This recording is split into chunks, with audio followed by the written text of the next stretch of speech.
I gotta change that card. Which one? The executive producer card. Some of those names. Vanish. I got carded the other night. So did I. You ready, Larry? You ready? Man.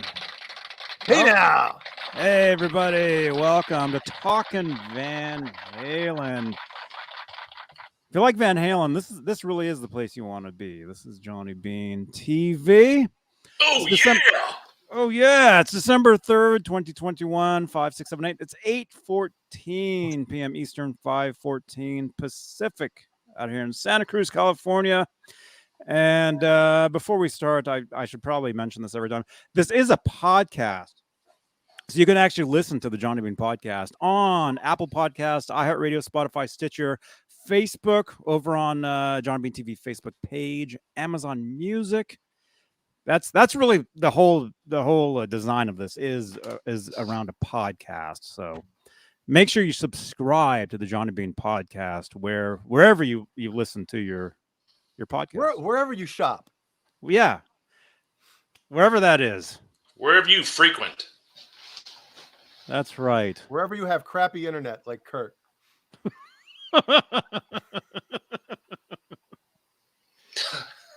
Man. Oh, Jay's busting my balls already. 15 minutes in. Hey, you know you belong when you know. Well, Kurt, just don't quit 20 minutes till. Okay. Hey now. All right. Hey now. All right. Hey, welcome you guys. Jay Hannon, Kurt 5150, Larry C. Hello. What's up, Yeah. man? This is it. Place to be. I guess it is.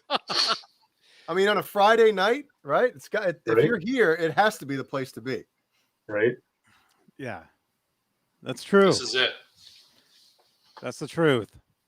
So hey, before we start, let me make sure to say hello to the top tier of channel members here on Johnny Beane TV.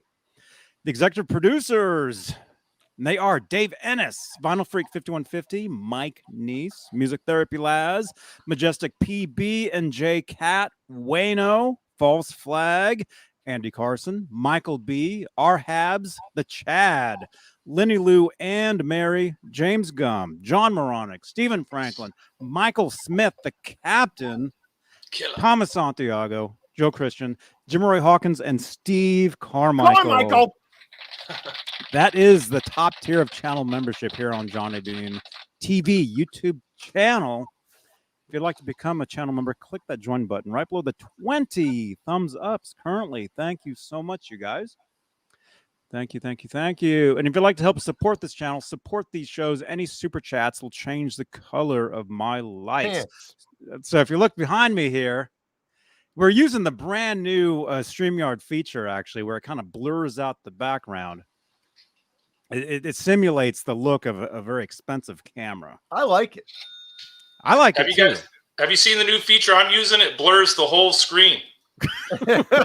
And it, It's called the Matrix mode. no, it's called the 56K mode. 56K. AOL mode. Yeah. It's on my shirt. Man. I'm Oh, on 3G.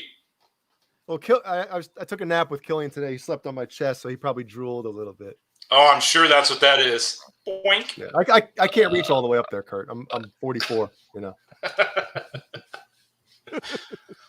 so hey, I know since I'm blurry, it's usually the guitar moire. You can't really see it tonight. But anyway, sir. these lights right here. If you'd like to help support the channel, support these shows, any super chats will magically change the color of these lights in real time. So try it out. It's a lot of fun. And as I was saying, we're live on Facebook, Johnny Beane TV Facebook page, where if you'd like to help support the channel, we have Facebook stars. And we're basically live all over Facebook. We're live in the Van Halen 1974 to Forever Facebook group, where we're just under 63,000 members. Man, I know I've been saying this for months, but I am going to start a dedicated Van Halen show within that group. So You have been saying that for months and months. for months, yeah, for a long time. But Facebook Years likes and to make years. it. Facebook likes to make it difficult to do these types of shows. So that's the whole deal. Is I just have to figure out the right way to do it. But we're also live in the EVH Gear Live Facebook group and Facebook page, Johnny Beane TV Facebook group. I think my personal profile, and on Twitter, and very soon we'll be live on oh crap, what was it? LinkedIn. There we go. Very soon we'll be live on LinkedIn as well. Sweet. For our professionals.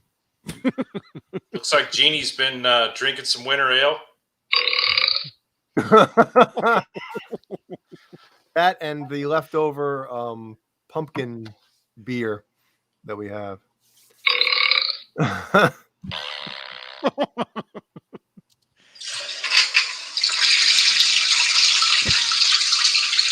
my God. Larry, aren't you happy you decided to come on this show on a Friday night with us goofballs here?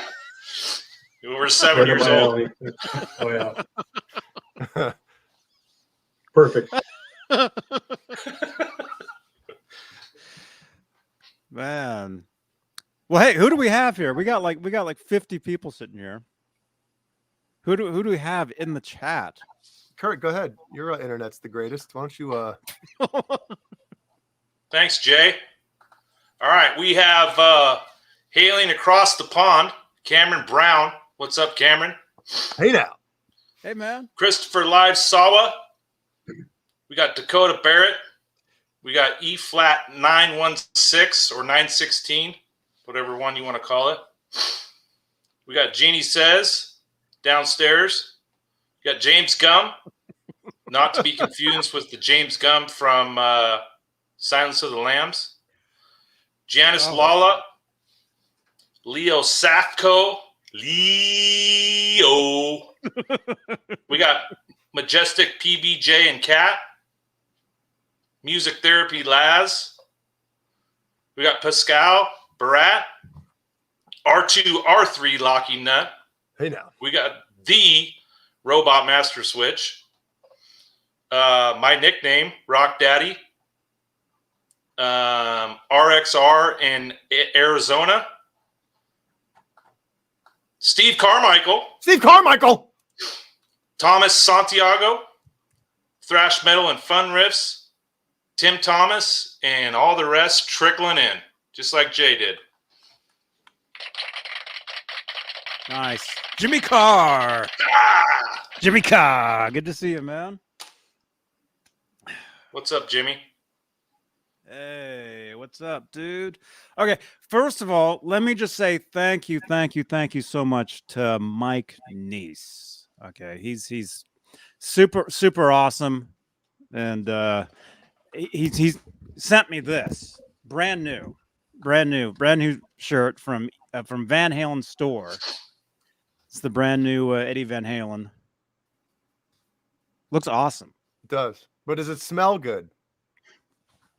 Smells great. Doesn't smell as good as the one I sent you, does it? Well, Speed stick. Yeah. Anyway, Johnny, Mike send it to Neese. me. Send it to me. I'll try it on. I'll wear it for a few minutes, and then I'll send it back to you. After Mike you butt Neese. surfed on it. Thank you so much, and thank you for the pics as well. Look at that. Oh, Right. those pics. I thought he sent you some other pics that we can't show on here. Yeah. Yeah, I'm saving those for my OnlyFans account.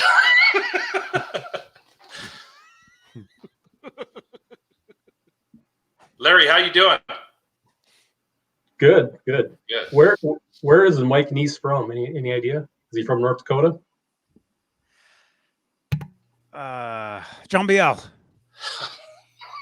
Do you know a Mike Neese from North Dakota?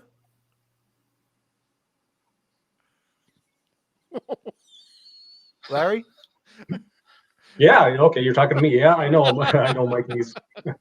Oh, okay. That'd be All funny if you actually knew this Mike Neese. I'm sure it's a coincidence, but there's a Mike Neese that I know. He's a DJ here in Fargo.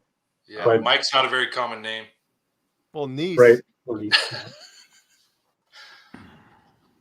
I don't know. That might be him. Does he like Does your friend Mike Neese like Van Halen? Who doesn't like Van Halen? Come on, it's yeah, he's a classic rock fan, so I'm sure Van Halen fits in there somewhere. But Mhm. but yeah, he's been a DJ classic rock stations forever. But That's cool. Yeah. No, I don't think they're the same Mike Neese, but no, that's very good. No, Pascal, no, I didn't get anything today. Actually, I did get something in the mail today. I'll do a video where there we go. You guys, if you can kind of see, here's a preview right next to the Frankenstein right there. A new guitar. Ooh, it's New- like new partial, guitar it's day. like peaking. Yeah. There it is. Look for an unboxing and review tomorrow of that guitar right there. An unboxing, huh? Yeah, I already filmed it. Oh, okay. Oh, I was gonna say. Yeah. Gotcha. All right, so how we rolling with this tonight? What are we what are we gonna be chatting about? Well, Larry called in. What was that? Tuesday? Tuesday. A couple days ago. You called up because we Something were like that. talking, and you called up, and you had some amazing stories.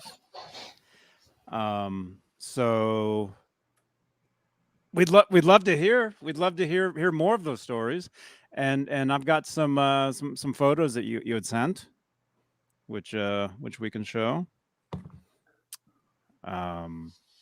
But maybe first of all, let's talk a little bit about you and how did you get into Van Halen? How did you hear about them? yeah. When I was a kid, my uncle gave me a Van Halen 2 album for Christmas, and he bought the album because he just thought the album cover looked pretty cool. And I think it might have been in 7th grade, around there. Yeah, 7th grade. But got the album, put it on, was automatically hooked, and then had to go back, get Van Halen 1. So wait, so that was so your first exposure to Van Halen was Van Halen 2? Yes.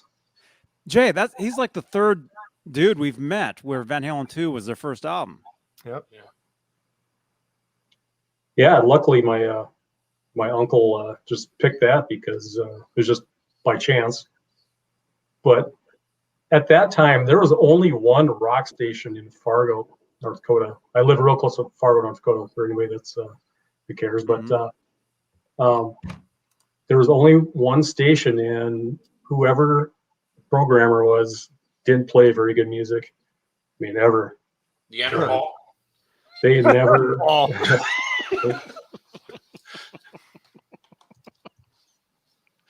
Yeah, it was Like what? What's not good music that they were playing? Sticks. Stinks. These guys are a little older, so they were really into the early middle 70s. Little River Band. Yeah, it's good music, but it definitely wasn't my type of music. And Supertramp. Yeah, exactly. You nailed it right there. Yep. Yeah, stuff like that. Holding Stupid on. tramp. Yeah. My friends and I used to call them and just harass them to death because we wanted Ted Nugent, Van Halen. Van Halen and Good Van music. Halen. They never, for a rock station, it was a pretty poor attempt. Yeah, John Mellencamp. I mean, you can only hear so much of that, right, Jay? You know what? It's that music, and Paul has talked about this a bunch of times. But certain songs, they just have to play them, and it's music that the average person walking into a store or whatever hears and they can identify, and that's what people want. What happened to you? Did your chair just break? What happened?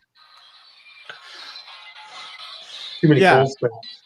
Well, see, back then people would actually call the stations because I remember I used to call up and say, "Hey, can you play such and such by so and so?" And it was exciting when they did it, or if they said, "Hey, Johnny just called up and requested, Supertramp or whatever it was," and and sometimes it was cool because they would record the conversation and you would hear your voice like, "Hey, who's this? Hey, this is Johnny Beane. I want to hear Take the Long Way Home." For the 40th time today. Can you play that 3 times? Yeah. So back then it was cool. I mean, these days everything's automated and I think when Paul goes to work, he just goes back to sleep. I don't think they actually. No, I'm just kidding, Paul. No, actually, it's Sirius Radio. Everything's pre-recorded, so nothing is actually live over there. Right. Yeah, they do like a 2-hour just audio, and then they punch it in, right? I guess, yeah. Yeah. But so Larry, so that's cool. So you used to call the. What were you saying? You used to call the radio station. Yeah, I wasn't even listening. I was. Yeah, we would call and after a while we just harass them. Just they'd hang up and got to be kind of fun after a while. You guys suck. Yeah, we want to hear Nazareth. Come on. Right. The Guess Who. Which I mean, all these bands are good, but it was just not. It was good 10 years before that, and then occasionally they would eke out something that was good, but yeah, it was like I said, one station. I think Fargo is the biggest city in North Dakota, and they have one rock station. It's pretty bad. Wow. Yeah, I grew up the town I live in. There was one rock station. KATS, Cats. And but they played pretty decent music. The morning DJ actually reminds me of Paul. Maybe it was. Same type of attitude. Maybe it was Paul. Yeah, it could have been. The Mike Neese that I know from Fargo, the DJ, he's really good. He's funny and he's hilarious. Our Mike Neese is funny too. Got to be the same guy then.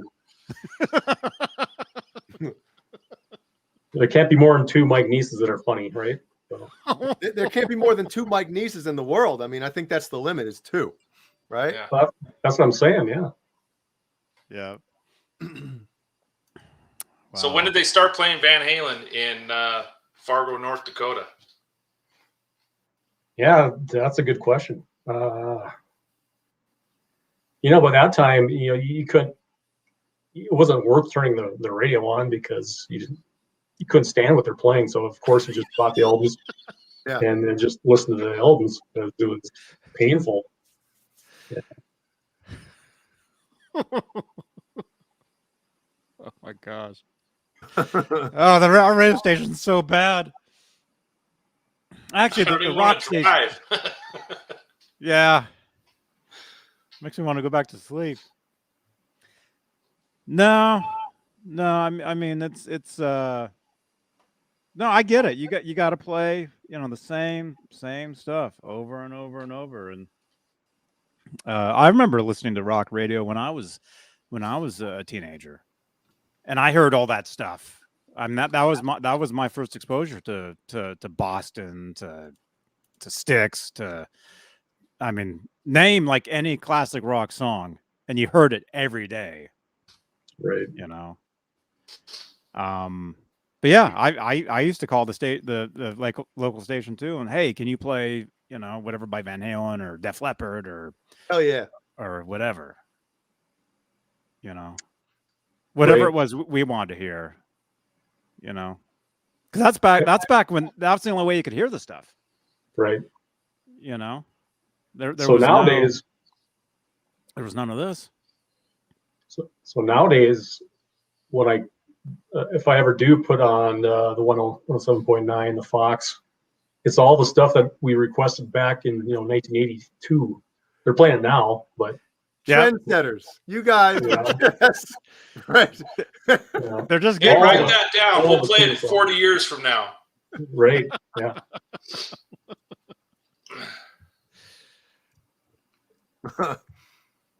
Wow. Do you guys ever remember going to the record store where you could listen to CDs before you bought them? Yes. Where they would open them, you know, and just give you the back of it. Give you the back of it. What are we talking about? Yeah, the place they would take the whole cover off and just give you the back of the CD with the CD and then the songs on the back. Like people must have stole the liner notes out of the CDs they were listening to, so they would just take the whole jewel case apart and give you the bottom half, and you could go sit in a little cubicle and put the headphones on and listen to it for as long as you wanted. You know, decide if you wanted to buy it. I remember. I think it was like. Remember, was there ever any of you guys have a store called The Wall? No, never signed up.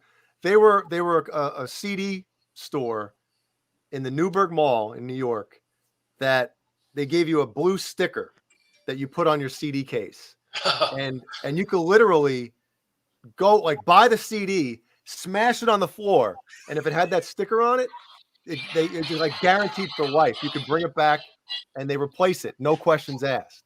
So I just used to put the CD sticker on the jewel case, and if one of my other CDs got screwed up, I switched, changed it out and bring it back. I mean, I only probably did that once, but they did something like that where they had like kind of like mini booths set up, almost like a jerk store. Huh? Like a jerk store. Yeah, exactly. I was gonna, yeah.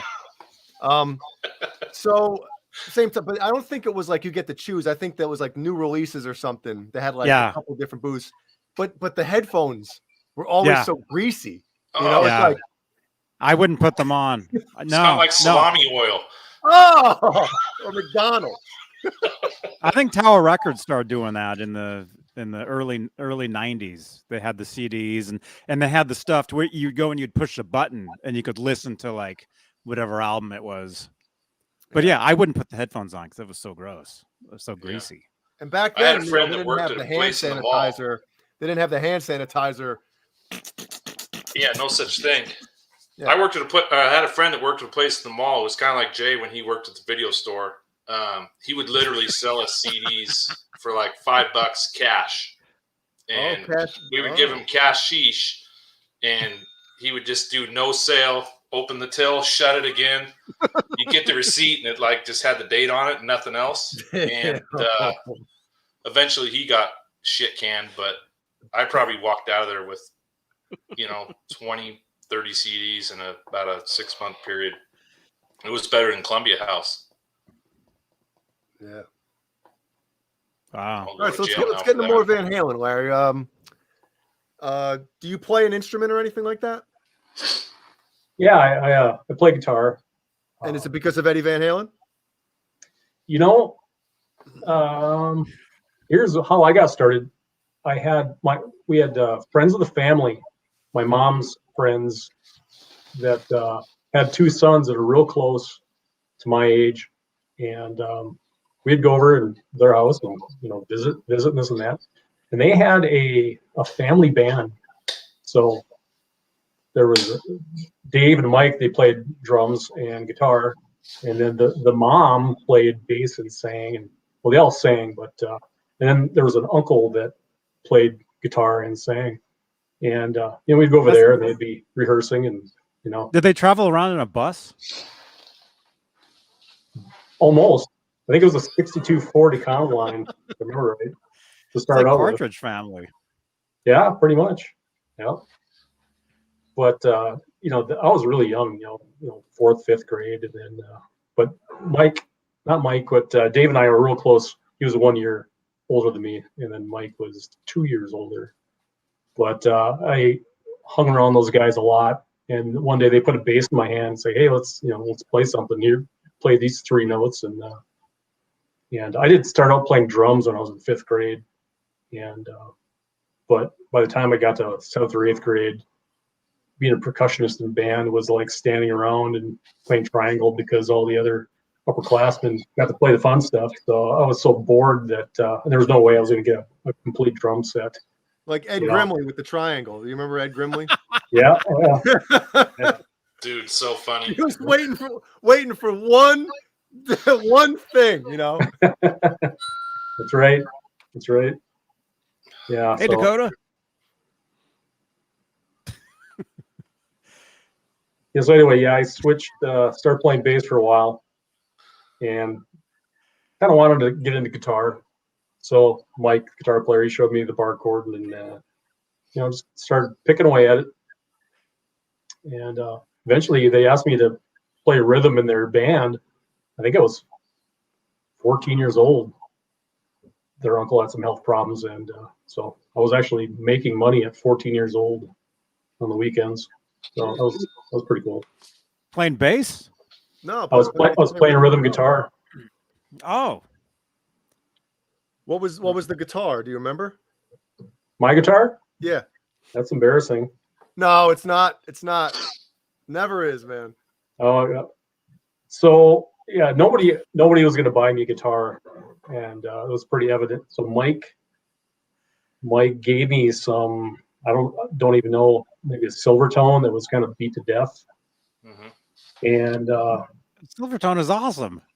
Yeah, Johnny loves those, man. I have one in there. I can't remember because, of course, I took it apart and destroyed it like most of the stuff that I have. And Sears and Roebuck. It was pretty bad, but I was in wood shop at the time, so I thought, hey, I'm going to make a flying V body and then put this neck on there, put the pickup in there. So I made a flying V, and wow. So that was my actual first guitar that could kind of play. God, I made a pop pipe in wood shop. That was my first thing. Hey, how about this? I'm so old that in wood shop we had options. Okay, you could make this or that, and one of the options, and I think I was in 10th grade. Yeah, 10th grade. Was a crossbow kit. Oh my gosh! We're all there's like 10 of us making crossbows. The kit came with arrows and everything. So when the semester was over, we're all walking down the hall carrying crossbows with arrows. I don't think that fly today. I'm not sure, but you can get. Well, that reminds me of something. I don't mean to interrupt the story, but I got it. Remember the lawn darts? Remember those? Oh yeah, the original lawn darts. The original lawn darts. Right. Like when you think back, we just used to throw them into the air and just come straight down and stick into the ground. I mean, when you think back to that, and it's happened. It's happened. Those things come down. They're just huge, human-sized darts, and they just penetrate your skull. And it's happened. So they started making the lawn jarts. Remember the jarts, yeah. plastic version with like the base, the whatever, the round base. The ball sack. Yeah, the ball sack. There you go, Kurt. Here's how intelligent we were back then. We took real bow and arrow and did the same thing straight up in the sky. You couldn't see it, and then you'd run. You got like 3 seconds to like. Right. Yeah, we're pretty young at that time. Mm-hmm. Yeah, after that flying V, my cousin was an only child, and they had a little bit of money, so he had a Strat that he bought, and I played it. And I'm like, wow, this is really nice. I think this would be the way to go.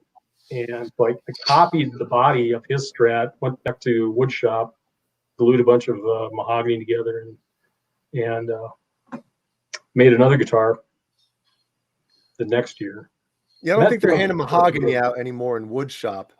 No, I know. It's probably all balsa wood, Yeah. Right? Yeah, you even buy mahogany, the real stuff. Holy crap!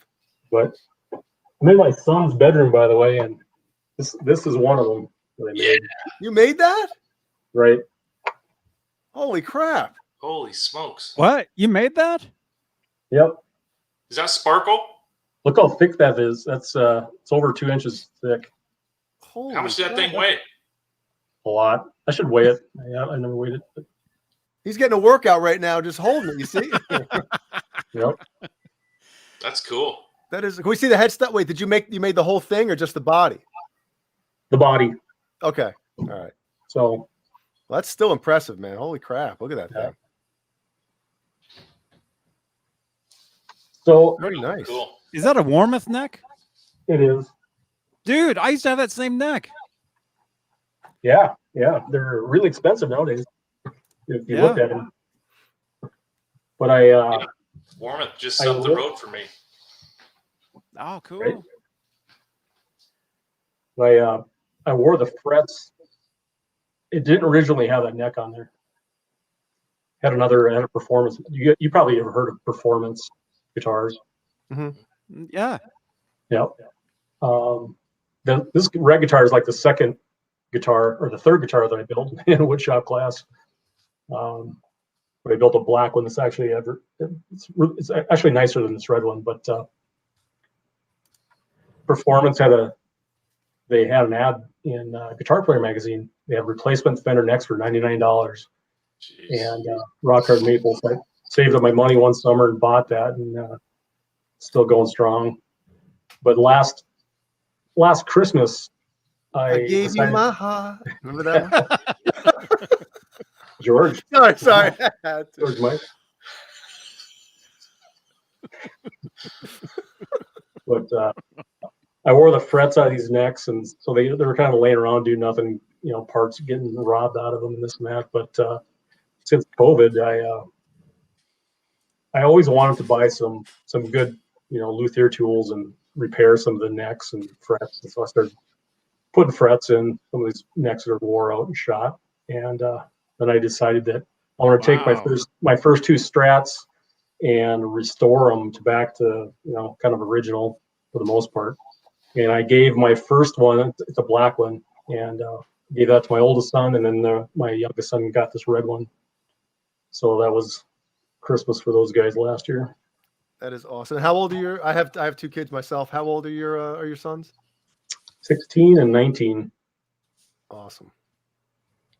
Yeah, it's got to be something. That's got to be really cool when they want to play guitar as well. Yeah, no, we have a good time. We used to have the three-way jam session a lot. Mm-hmm. So yeah, it was always fun. I hope that happens with me. God. I have a daughter, she's 5, and a son who's going to be 2 in March. So who knows, Right? Yeah, I didn't, both my boys had those little mini squares since they were little, and nobody ever wanted to play. And one day, it was only like maybe 2.5 years ago, they both came home and, yep, now we want to learn. So, awesome. And they played like every day for a year. And my youngest, I'm live from Kyle's room. That's my youngest son, by the way. But yeah, he plays every day, plays bass, plays guitar. So he's having a good time. And I think he likes Van Halen from what I see behind you. Yeah, he go back in 1984, and this is pretty much everything that was on my walls. If those posters could talk. Yeah. Damn right. Yeah. Yeah, that's a great banner back there too. Mm-hmm. It's like a flag cool. or something. It is. So Larry, when did you see him first live?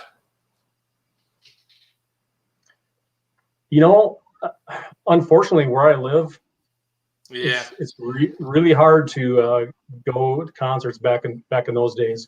If you didn't know somebody that lived in Minneapolis, St. Paul, by the time you heard of Van Halen coming to town, the tickets are already gone. Wow. So the very first time I got to see him was in '98.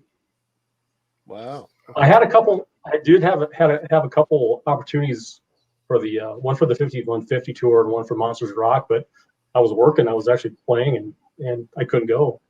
So yeah, that was the first opportunity that I actually had. If I could turn back time. Yep. Man. So how far is the drive to Minneapolis? It's 230 miles. It's not that bad. Yeah, we say so. Oh, Kurt is doing the math to see that if it's because I have this rule that if it takes longer for me to get to the concert than the concert actually is, I'm not going. It's the Halen rule. That's my rule. I don't care if Santa Claus is playing. You know. Yeah, every good show that we wanted to see, we'd have to road trip down to the cities, Twin Cities, and get a hotel or stay with somebody that we knew, and that was it. Really wanted to see the 1984 tour, but that was didn't make it. Well, and sorry, go ahead. So I was talking about my buddies Mike and Dave Anderson. They had an older brother that lived in the cities, and that was a lifesaver because he knew what kind of music we liked, and all of a sudden, I was a big Ted fan back in the early days, Yeah. And so he calls us one day and says, Ted Nugent's coming to town. I think it was 1981, and he's like, "You guys want to go?" And of course, sure. So he gets us great tickets right down on the on the floor, real close, right in the center. And we go down there, and he just, pays for the whole thing. Super cool. It was like probably one of the first big concerts I went to. But unfortunately, before that must have been '82, but the year before that, he got Mike and Dave. I wasn't old enough to go, but got those guys tickets to see the Fair Warning tour, and they were close down on the floor. And still pretty jealous about that, but that would have been a good one. Man, well, speaking of the 5150 tour, my brother is 4 years older than me, so he would have been in '86.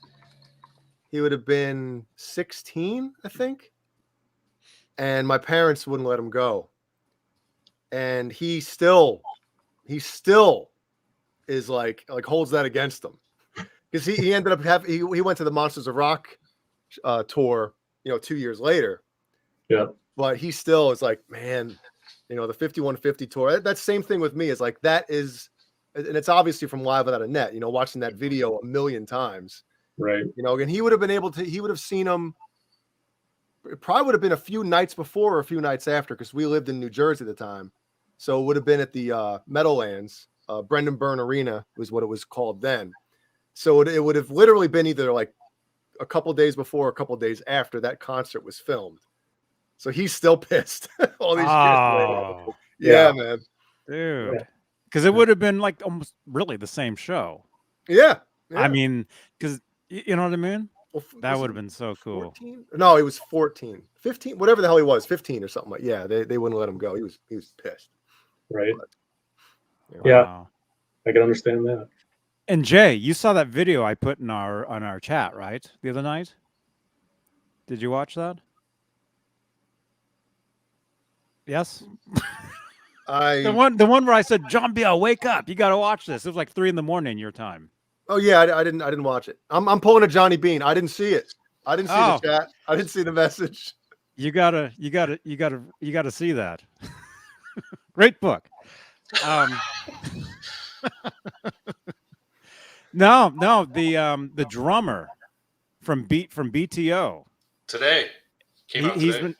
He's been putting out footage, home movie footage of them opening for Van Halen, and there's all this footage that is filmed of them opening for Van Halen at the Cow Palace, San Francisco.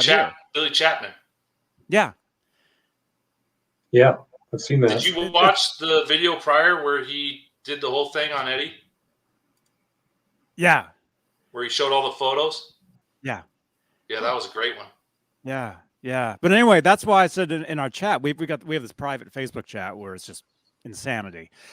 That's where I'm like, John Biel, you got to wake up, because they show the entire stage, and it shows like the opening band, like their little stuff in front. And like everything else is like covered up, and I think John Biel. You're gonna see John Biel. He'll put a jerk towel over his mini stage for tomorrow night. Yeah, he had a roll of paper towels next to his bed that night.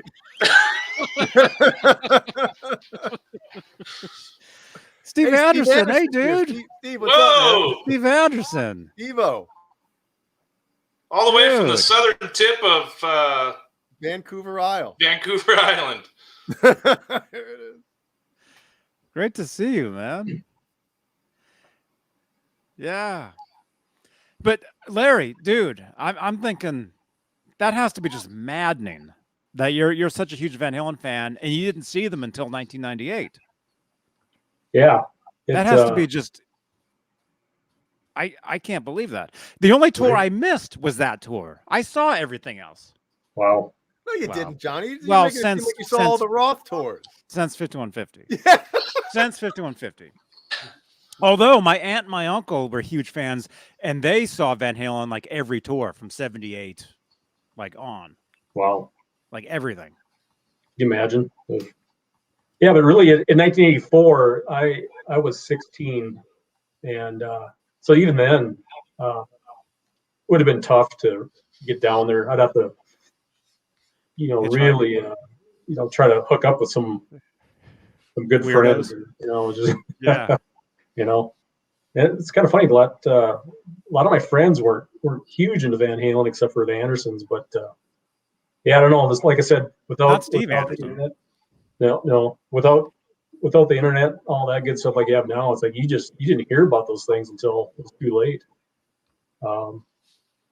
But I did get to see some pretty good stuff. Got to see the 3-lock box, Sammy Hagar. Yeah. And in the 1984, at the I Can't Drive 55 tour, VOA. That was good. I mean, real good seats. Yeah, it was. You saw the one where he drives the car on stage?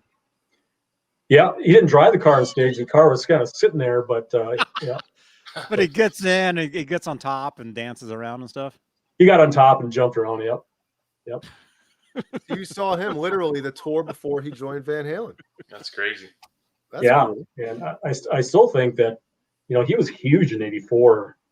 Sammy Hagar, we're talking. Yeah, he is a great singer. Yeah. But I think just that eased the transition, getting a new singer in Van Halen, just because he was so huge at that time. He had a lot of fans. I remember the St. Paul Civic Center in '84. That place was packed. There was no more seats in that place. And I gotta say hi to my son, Steve O'Snyder, 12. He's in the chat.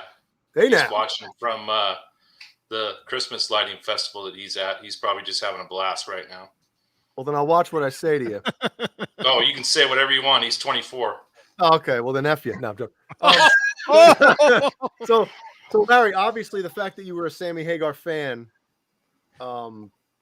before Sammy joined Van Halen, how did you feel when you heard the news that Dave was out and then Sammy was in? Were you like, oh my God, or were you like, well, if they're going to get anybody, I guess that's the guy that they should get?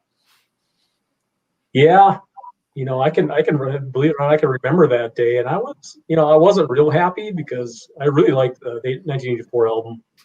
I still do, and I was never get the chance to see that lineup, and I was just kind of numb. I think just like, well, we'll see what happens, and definitely worked out, but I'm definitely the Dave era. I do like the Sammy era, but I'm more Dave just because I can pop in any of those albums right now and just listen to everything from start to back, day after day. I can listen to that stuff every day. I can't say that about the Sammy Hagar stuff, unfortunately, but I can pop in 3-lock box or VOA and listen to it from top to bottom. Wait a minute. So you're more into the Sammy solo stuff than the Van Hagar stuff? I am. Wow. I mean, I like the Van Hagar stuff, but I don't know. It just changed for me just because I grew up on the old stuff. But, we got the DJ Mike Neese from North Dakota in the chat now. Oh, he's in. He's in. Well, it seems like Mike Neese in general. I mean, we know of two of them that are very generous people. We got Mike Neese in the chat sending Johnny stuff. We got Larry's friend Mike Neese giving him a guitar back in the day. Yeah, I need to know some more mics. Yeah. We need to know some more Mike Nieces. Mike Niece. Look up in the phone book. Does anybody use those and find? Well, only Alex to warm up was drum hands on, drum arms. Yeah, there you go. So Larry, fast forward a little bit. How far do you want to go? Yeah. To what? Well, What'd you eat for breakfast? No, what are you gonna eat for breakfast if you're fast forwarding? Yeah, I don't. What are you gonna have tomorrow? Pot of coffee. That's about it. A pot, yeah. Man. So 98. Yeah. Well, You got a phone call or invitation or whatever, right? yeah. I'll back up a little bit. Playing. I was a senior in high school and playing with some guys and there was, no, it's you've seen Van Halen Unleashed, right? The MTV special. The guy on there, the kid that's I'm a senior, and Van Halen, he's talking about dreams all the time, like that. So whenever anybody says the guy on the far right on the bottom, so when you said you were a senior, it just instantly reminded us of that dude talking about I'm a senior, So, I haven't seen that. I haven't seen that video for a long time. Oh, it's awesome. But anyway, go ahead. I watched it when it was new. You probably haven't seen it since. But did I tell you guys I'm kind of old? But anyway, you don't look old, so feel old. But anyway, so I met a drummer that a classmate of mine went to college with, and he said he was a drummer from Dickinson. So we got him over because our drummer was not the greatest, and got him over to jam to see what would happen, and he was just amazing. And so we got him in the band.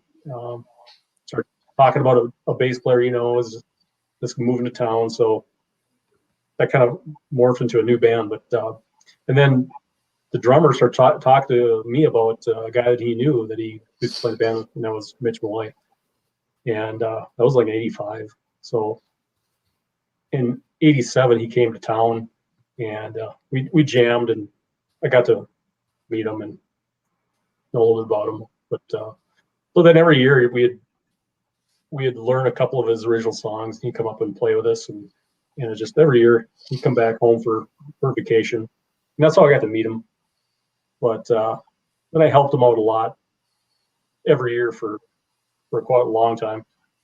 So in '98, in '96 he got the audition. You know what happens there. But in '98 he calls me and says, "Hey, do you want to go see Van?" He said, "Do you want to go see Van Halen?" And I'm thinking, yeah, well, just go to the show and have a good time. Never thought anything about the chance of getting backstage and anything like that. So I flew into Nashville, and he picked me up, and first thing he said is, "I got some bad news." It's like, I can't get a hold of Eddie. And I'm like, I don't no idea what you're talking about. He goes, "Well, I've been trying to get a hold of Eddie so we can, just hang out backstage." And, I'm like, really? And so he called so that was a Saturday. Called all day, no answer. And Sunday morning, he tried again, and a couple seconds later, Eddie calls, and I can hear him through the phone just yapping like crazy. But basically said, "Yep, come on over to the hotel, meet us," and spent the whole day it had to have been from around 10:30, 11 o'clock to, I know they left. They had to get on their plane at 11. And they left at 11. So it was a long time, which made it really cool. It was just a, "Hey, how are you?" And then that's it. Yeah. But yeah, just like I said, just being in the right place at the right time, knowing the right person. That's the only thing I can say how I got to that point. But I just, like I said, every day it's something that I think about. Like, wow, what a lucky bastard. So prior to that, how much of Mitch's story did you know, or did you hear from his mouth about that whole experience? Did you know about it back then? I Did he was tell you the whole story? I was at his lake cabin in '96. He his dad has a lake cabin right by Detroit Lakes, if you ever heard of that place. So he'd always come in the middle or end of August, right around that time. And I had a jet ski, a brand new jet ski, and I let him use it for free. And we were there that weekend just hanging out. But we went inside, we were outside, ride the jet ski, came in, there was remember the old tape recorders, the voice, the answering machines that you could call your own home, and you had one tape was your message, and then the next tape was the answer. Right, so you could call your own number, punch in a code, and get your messages, and he does that. It's freaking Eddie on the answering machine, and I heard this, and oh my god, you got to be kidding. So he calls him back, and like a couple days later, it seemed like it was the next day, but all of a sudden here's a box from UPS with every Van Halen CD ever made, except for Diver Down. Everyone except really? Diver Down. Yeah. I wonder why. I like Diver Down, to tell the truth, but that was my time, probably 15 or whatever when that came out. Well, I'm just saying, as far as, we all know from all the interviews that was, wasn't Eddie's favorite, and it was, mostly cover, or not mostly, but it was, half the album was covers and stuff like that. So that's well documented, no doubt. But I still think it's a good album to me. But yeah. So that's how I heard about it. I was right there listening to Eddie talk about it. But so it wasn't much longer, maybe 2 weeks, and then he was on the plane to Ed's house to kind of try out. And Mitch would call me every night, just kind of tell me what was going on. And for whatever reason, I don't remember a lot of the conversations. I remember when he was on the phone with me, and Wolfie walked into the where he was staying there in the guest house. That was kind of funny. Years later, but yeah. And then we all knew that whenever I heard, actually we heard in early '96. Do you remember when Sammy was kind of cut loose? What month about? It seemed like March, April. I can't remember for sure. Father's Day weekend. Okay. Okay. So what month is that? I should know that. June. Yeah, makes sense. Okay. Yeah, I just graduated from high school, like a couple of weeks. I was just about to fail my senior year. But look at you now. I was already kicked out of school by that point. For not going to school. Sorry. Yeah. Yep. No, but at that point, early on, the guys from Dickinson that I was playing in a band with, they obviously they talked to Mitch, but because even at that time, Mitch had the same manager, and we heard that he was going to go or probably go and audition, but that was months before he actually did or even got a call. As soon as I heard that he was probably going to go and audition, I just sure you just don't believe that because they're so huge, and here's so but now Larry, did you know Steve, the guy that worked for Mitch that went to work for Van Halen? Did you know him? Steve, no, I don't know. Yeah, he managed Mitch, and then he went on to co-manage Van Halen with Ray Daniels. Steve Hoffman. Yeah, Steve Hoffman, the late Steve. Yeah, Hoffman. no, when Mitch is out here, there was never anybody, no management. I never got to meet any of those people that he really worked with. When he came here, it was usually on vacation, and he's, but then he would come back here, put on some shows. That's why I helped him with mainly. When I say helped him, or he played with the band that I was in the early days. But yeah, that's. So you would you would help roadie stuff like. carry stuff around, or? Yeah, we'd use my truck and trailer, a lot of my gear, my guitars, my amps. Sometimes, just he just brought the bare necessities, and then we would help him and just set up, drive, do whatever. But Awesome. Yeah, and like I said, then in '98, then he called me, and it turned into meet us at the airport, and I don't know if you want to show those pictures or not, Johnny. Sorry, you can't. Or can you? Yeah, I can show them here, and then any if we want to zoom in on anything, which one is there? Certain ones you want me to show? Like first? There's one that's labeled that's named number 1. You can probably just start there because I think it's in pretty much all the order that I took the pictures in. Oh, I don't know. I mean, I've got the one of you guys driving. Yeah, that's the limos right there. The 2 vans. That was transportation from the hotel. Oh, cool. And so Van Halen is in those vans. Yeah. Van Halen is those vans are Halen. Yeah. I see what you did there. I just had to take a picture because they told us to follow them real close so we could just drive in behind them at the amphitheater. So I thought that was a good photo op moment. So Follow my 6. Right. You get pulled over for tailgating for driving too close to them. they told us to. Right. Eddie Van Halen told us. Smoking a cigarette. He said, "Follow us." Right. Wow.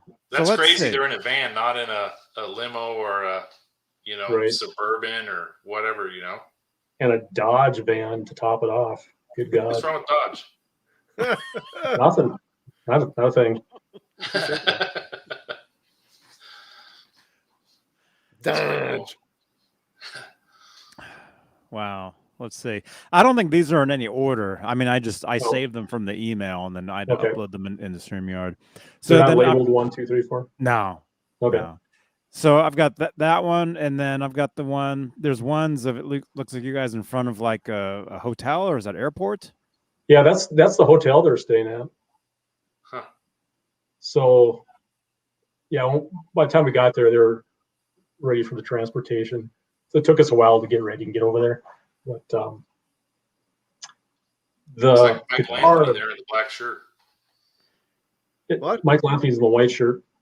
Oh, really? Yeah, look at the hairdo. Come on, Kurt. Holy smokes. You got to remember, I got dial-up internet. You got 2 bad eyes?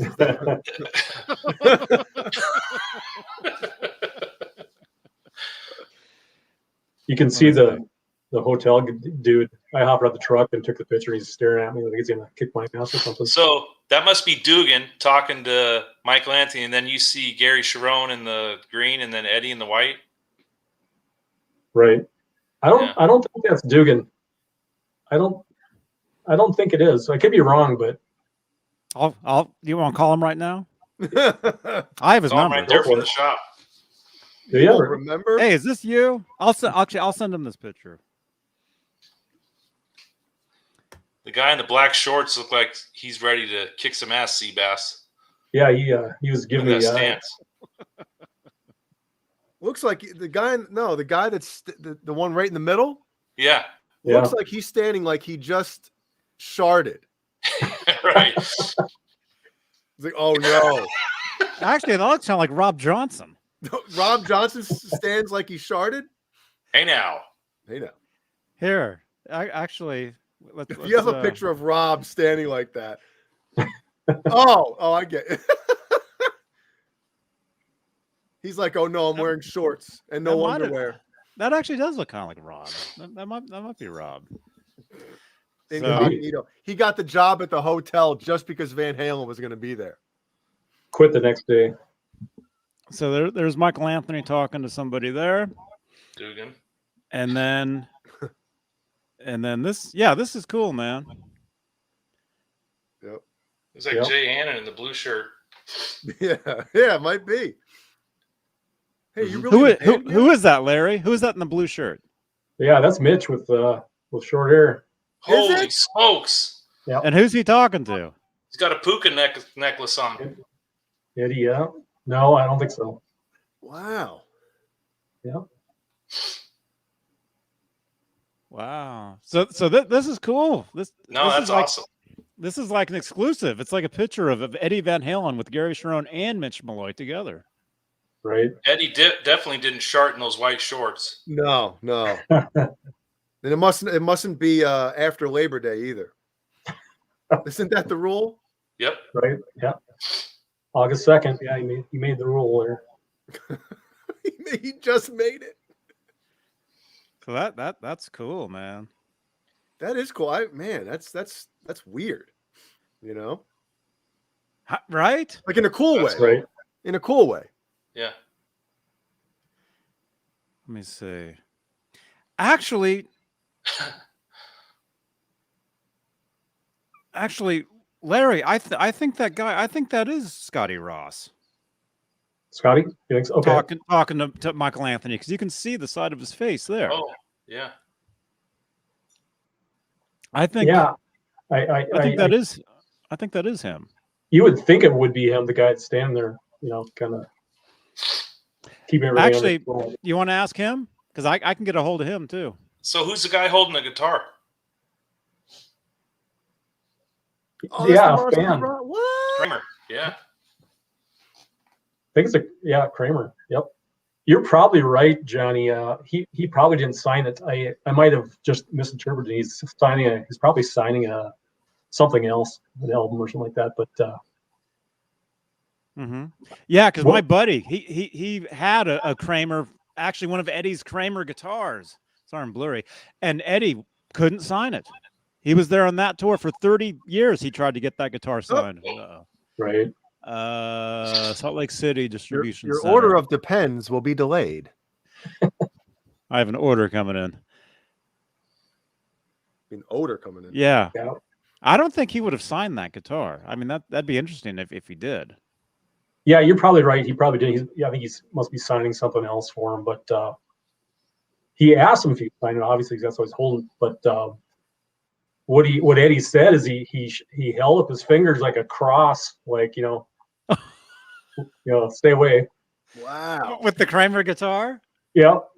That's why that dude's face is so red. He was probably embarrassed. Like, oh man, right. Yeah. And then Ed tells him to Ed tells him to I think he's crying. Check out Wow. Wolfgang.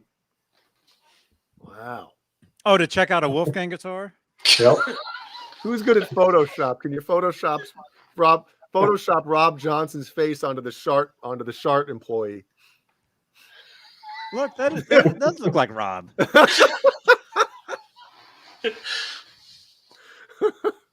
Yeah.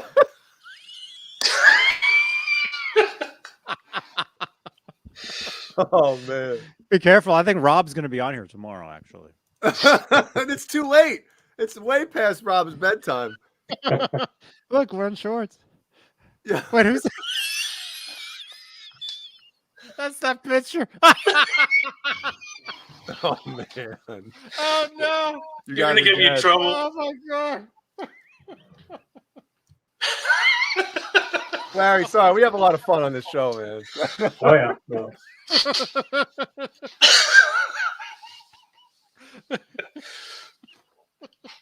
Yeah.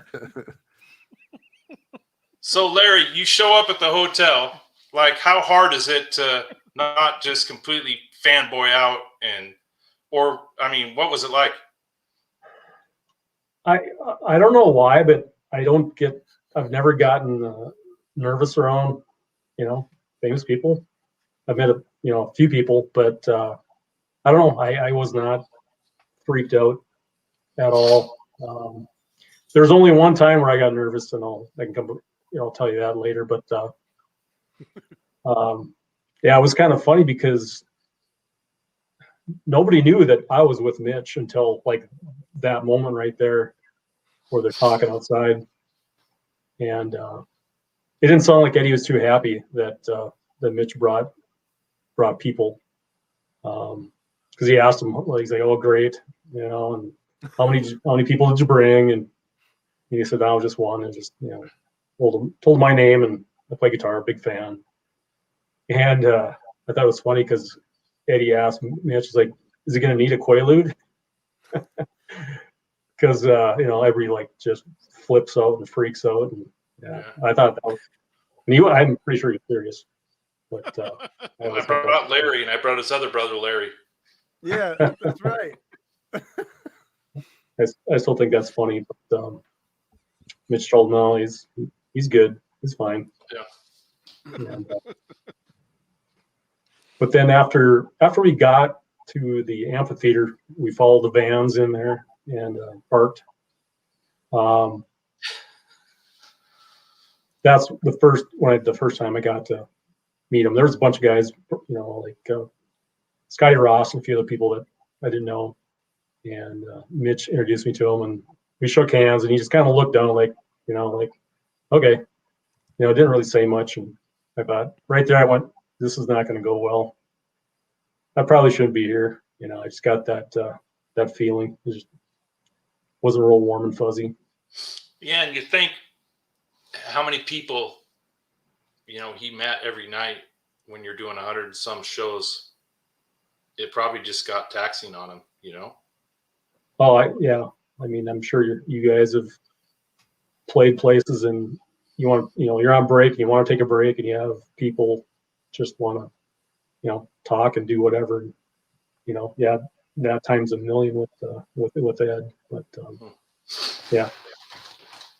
But right after that, I believe we went into their dressing room and hung out for a while. And I think you realized I wasn't going to be all in his face, asking him, you know, a bunch of questions and just, you know, being a super fan. And so then he really started kind of, you know, just loosening up a little bit and treated me really well. And Alex too, he was super nice, just talking up a storm. And you know, Stein is his wife now. At that time, she was his girlfriend. Oh, okay. Oh yeah, okay. Yeah, she was there. I didn't realize that she designed all the artwork for the T-shirts and his drum set and the stage. I read that somewhere. You guys probably know that. I'm sure you guys are. I didn't know that. Yeah, but we weren't there all that long. It seems like, you know, I should have actually. Mike Neese's first wife, I went to high school with. You're Mike Neese. Mike Neese, my Mike 1.0. Neese. Not our Mike Neese.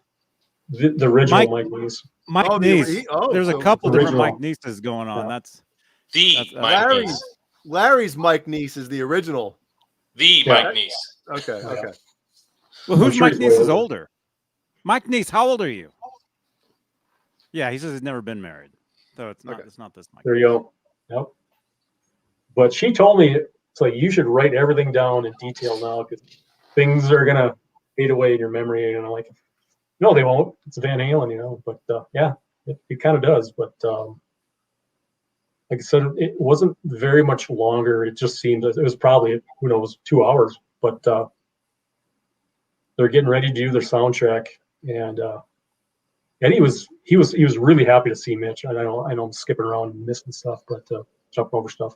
But yeah, he was really happy to see Mitch. The first thing I heard, I thought that was interesting is Ed was complaining about Warner Brothers Records, just livid about. It must have been their friends and family concert. He said they pretty much just walked out before half the show was done, and that really ticked him off. The friends and family walked out. The friends and family concert before they actually started their tour. You ever heard of those? Yep. Yeah. You know, where they'll rehearse at the floor. I've got good friends that have gone to a bunch of them. Yeah, all the people from the mailing list were invited. But yeah, what Ed said that Warner Brothers execs they didn't stick around that long and took off. Wow. So That's got to be demoralizing, kind of. And you know, as being in a band, you know, your record label should be behind you 100%, and even no matter what, you know. And if you see them leaving that show, that's kind of like, do these people actually really care? You know? Right. And you could tell. Mitch and Gary said Eddie played well on that tour as well. Yeah, he was sober. No, he wasn't. I didn't see him drink a glass of water. He was totally dry, and you know, my own opinion. You know, he was really trying to get the band back going strong again, and doing everything he could to, you know, just get it to where he wanted it to be. Now, was Alex drinking? I think Alex quit drinking like in '84, didn't he? No, I thought he quit after the 5150 tour. He did, but either prior to this tour or after the tour is over, he relapsed, and there was the intervention, and Gary was part of the intervention. Ah. No, he was not drinking at all when I saw him. Yep, I think I was the only one drinking the whole place. Attaboy. But, yeah. Hey guys, let's chug. Yeah. Yeah. Had the 3 beers and that was it. But so that 2 hours backstage. I mean, when your friend said that you should have, written everything down as it was happening. I mean, she's probably right. I mean, it probably felt like a dream once it was over. Like, what the hell just happened? What, you know?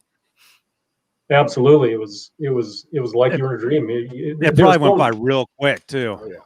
It did, yeah. They were, and the thing why I didn't get nervous, I think, is because they treated me really well. They were treating me really well, like old buddies almost, and yeah, it made me feel real comfortable. They were way nicer than they should have been. I'll put it that way. But so they're getting ready to do their sound check, and we're kind of standing out in the hallway, and Michael Anthony's right across from me, and introduced myself a little bit. He's nice guy, real quiet, didn't say much.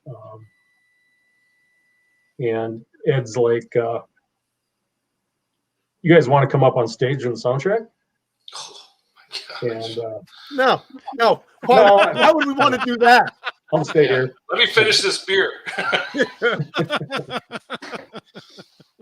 So yeah, so we go through onto the stage on Dugan's side. So we got to go through the bass cave with all the lava lamps and the chili pepper lights and the guitar, the bass right on the end was the Jack Daniels bass. And I looked at Mitch and said, "I'm going to touch it." So I touched it and didn't get caught. So it was a good day. But yeah, we stood right in the middle, right in front of stood right in front of Alex during the sound check. And yeah, that really blew my mind. Now, do you remember what songs they played for the soundtrack, or which one they played first? Do you remember any of that stuff? They played "Without You" first. Cool. And they played after that. I think they played "The One I Want." Uh-huh. Yep. And I followed that song. Eddie stopped right in the middle of that song because he heard some crackling going on with his guitar cord, and so there was a few minutes of chasing down bad guitar chords and then finished the song. And I believe, if I remember, it was only 2 songs. I could be wrong, but and that was just guitar chord, And right. Was that instrumentally too, or was Gary singing for that sound check? Yep, Gary's singing. Wow. Yep. Wow. Yeah. You guys probably know this, but Ed at that time was using a big, thick brass guitar pick. Not sure if you knew that or probably knew that. you ever listen to the beginning of Without You, you hear that weird scraping sounds? Mhm. It's that brass pick get rubbed back and forth. Stop me if you guys know this. I just, it seems like it's really hard to find any information like that on when we search the internet. But I think like he actually this. used a rock that him and Wolfie found on the beach, and then the rock broke, and then Look like he used this. a brass one on tour. Yep. yeah, it did. The one that he had didn't look like it was really, really crude. It looked like he filed it and hammered it himself. It was really, really weird looking. Forged at 5150. Yeah, Oh, it didn't look that pretty at all. And I didn't see more than one sitting around. It was like one. I'm sure he had maybe something else back in his equipment. But Now, if you guys, I'm sure you have at least tried a metal guitar pick, right?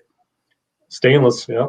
I've used them. It feels really cool. Like you're like, damn, how percussive is this? But then you look at your strings and you're like, Jesus Christ, they're already worn to shit.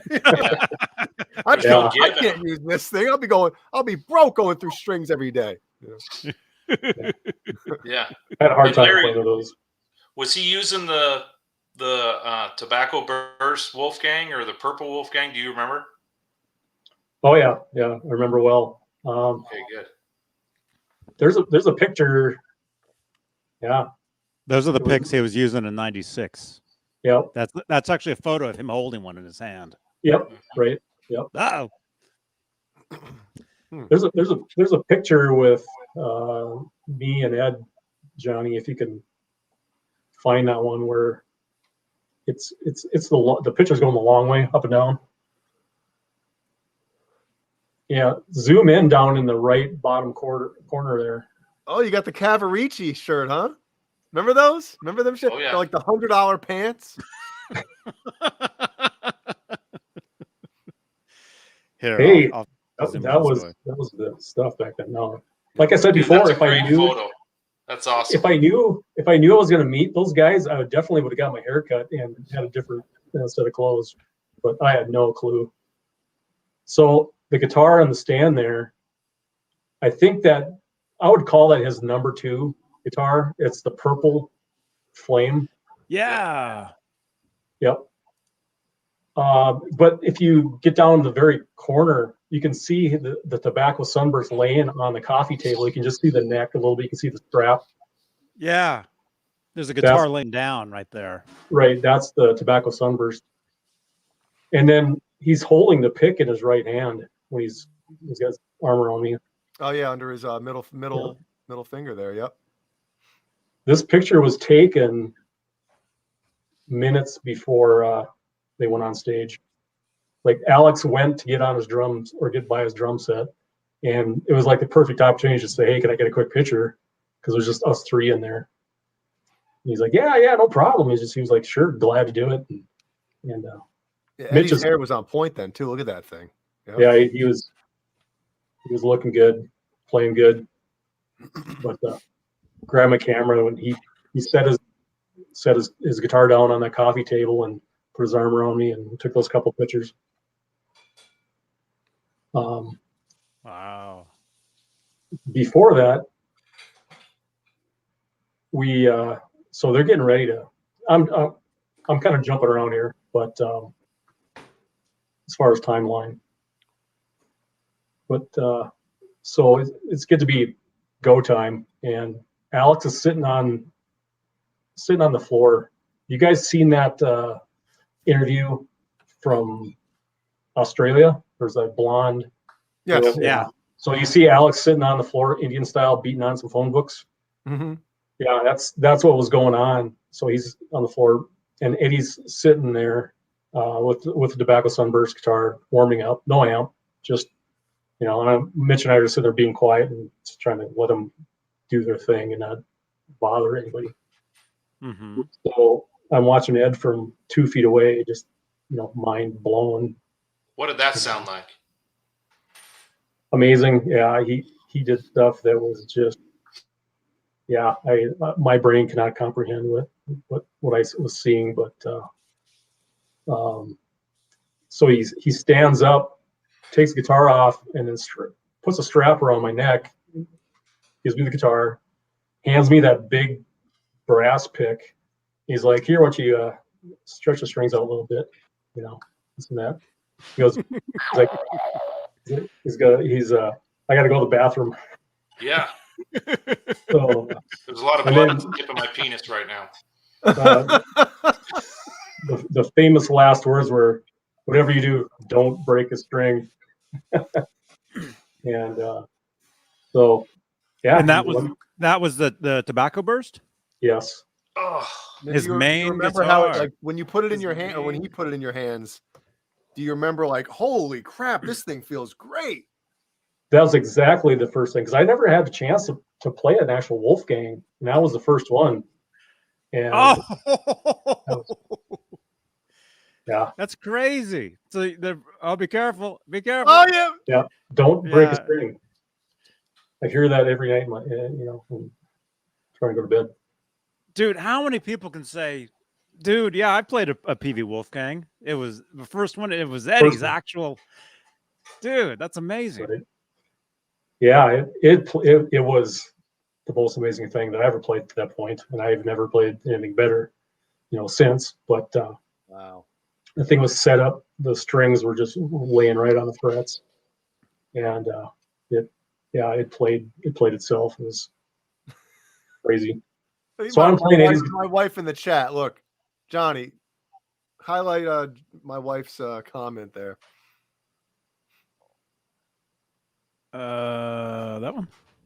Yep. There you go. You talk about playing Eddie's guitar. I mean, that's yeah.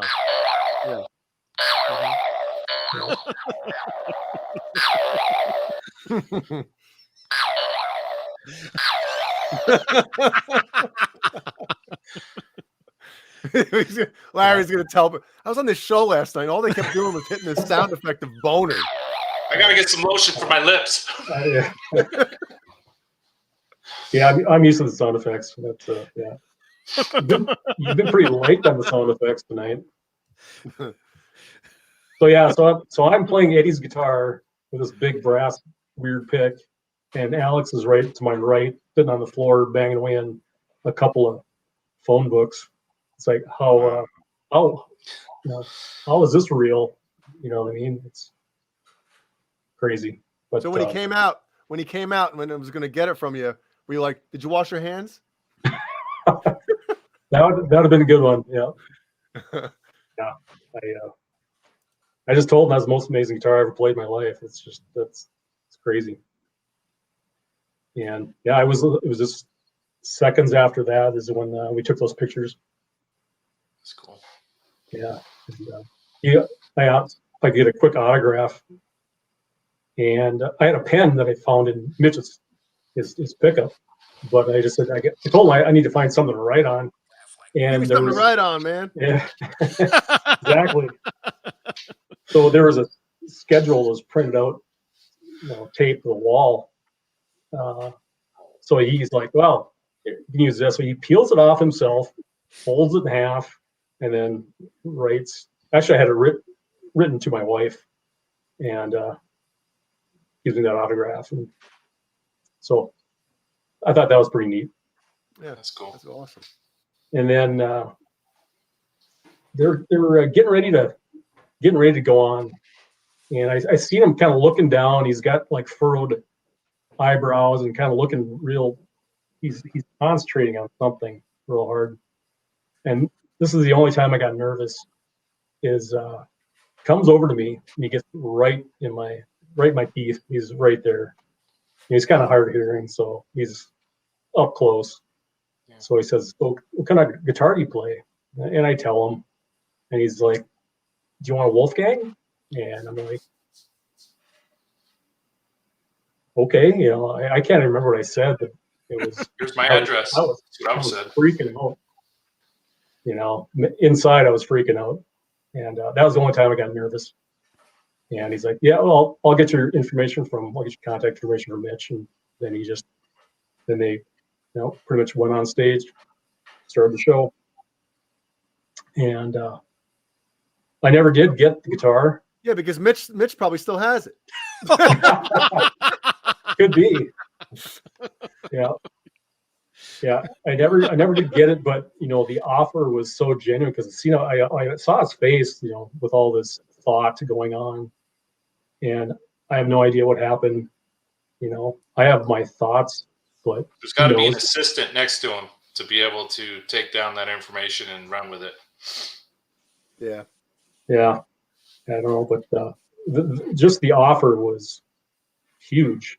I got to play his guitar. I'm good. But Yeah. never realized how long he played that Tobacco Burst until not that long ago. He played that thing forever. I stumbled on a through 04. He's playing it at that backyard party in 06. Yep. That's the one he put the 5150 stickers on it. Mm-hmm. That's the same guitar. And I just stumbled on a interview. I think it was a CNN interview from 2012. Mm-hmm. And that guitar is hanging. There's only a few guitars hanging in the 5150 studio, and that's one of them. So if you search that on YouTube, it's, I just stumbled on that the other night. That's cool. I never realized that he smashed that at the end of 04, the 04 tour. He smashed the green one. Yep, the green one. You can see that one on video, but there's a bunch of people that claim that he smashed the Tobacco one too, and then they repaired it. So I don't know if you guys ever got any information. I heard about the green one being repaired. Maybe they got both of them and repaired them both. Who knows? They repaired the green one. Huh. Man. Right, Steve Carmichael? It's all good, Keith. It's all good. That's good stuff, man. You're very envious. Yeah, like I said, every day I just kind of wake up and pinch myself. Did that really happen? It's still hard to believe.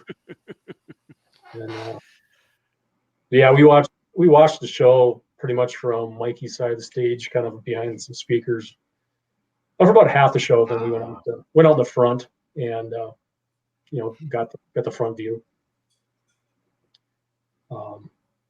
Yeah, like I was saying the other night, Angie Everhart, she was there pretty much automatically from the start. That's right. Yeah. So who was she friends with then? I think her and Ed were really good friends. Just saying, no proof. I think they're, and this was in North Dakota. The show was in Nashville. It was in Nashville. Oh, Nashville. Okay.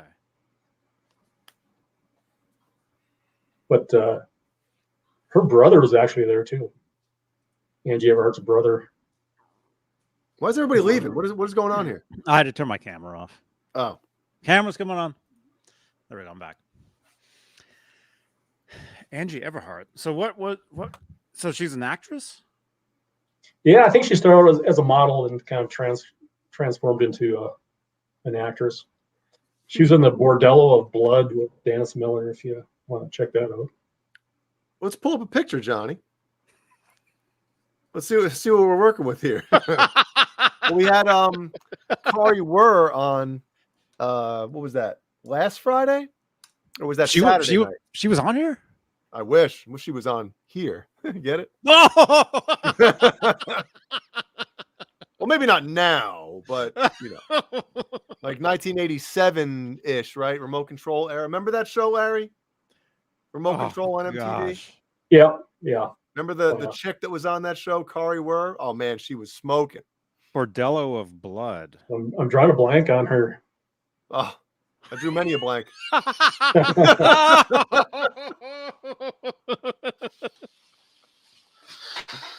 Oh, Kurt's back. Yeah. It was funny because she was very dressed down, and she wasn't real popular, to a guy at that time. Might have been, the girls probably knew her from Pantene commercials and stuff like that, but she looks like she could be familiar, but I didn't know. I had no idea. Mitch didn't know who she was. She just, introduced herself as Angie, and that was it. And but she was really super nice. This is her right here. What are you sipping on, Kurt? A little rum and Coke. Oh. What kind of Friday rum? night. What kind of rum are you sipping? Oh, she's already making the face. I mean, That's her right there. And look, she's Van Halen obviously a Van Halen fan. I mean, look at this. That's the O face. O, Yep. O. Yeah. Let's go back to an earlier photo because I don't remember I don't know what she like who that is from that picture. So let's go back to her prime. I'm an idiot. Who are we talking about?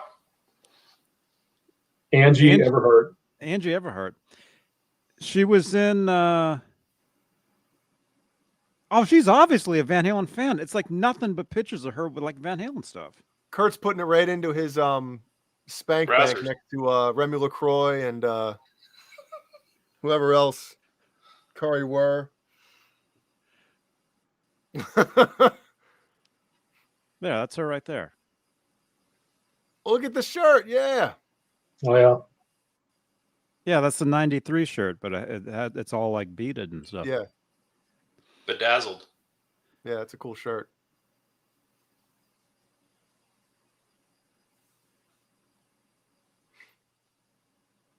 Oh yeah, the chick from My Cousin Vinny was hot too. Marissa Tomei. Oh my God, yeah. Yeah. Don't get Jay started. Yeah. We'll have to check out early.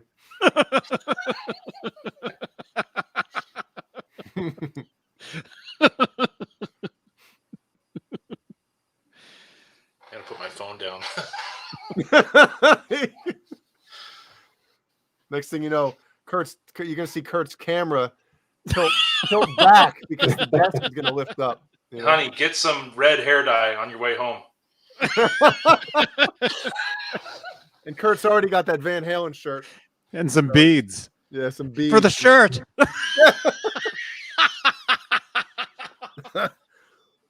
Oh man.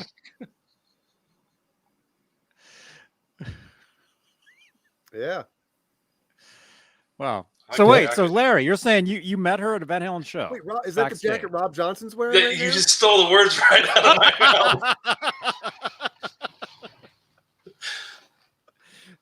Yeah, she was there the whole time. She was in the dressing room a lot.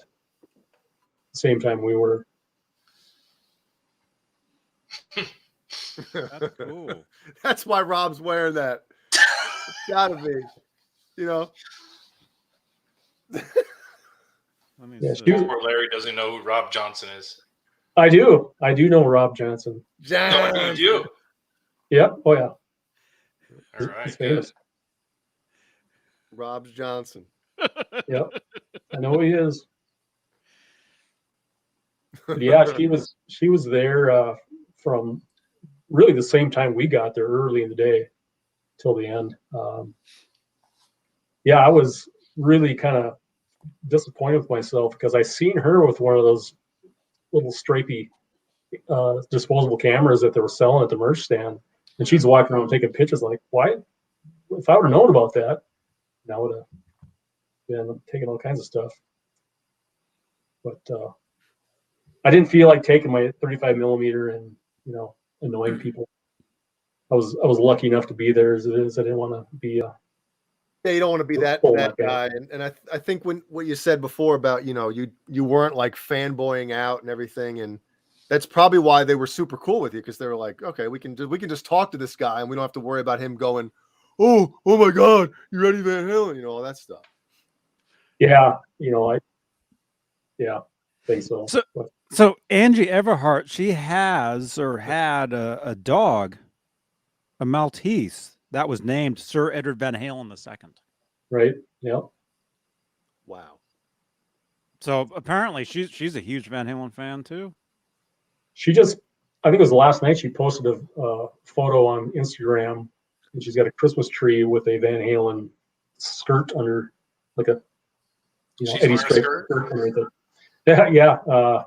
She's not in the photo, but she's got the Eddie Stripes tree skirt underneath of it. But that's pretty cool. Do they sell those? I don't know.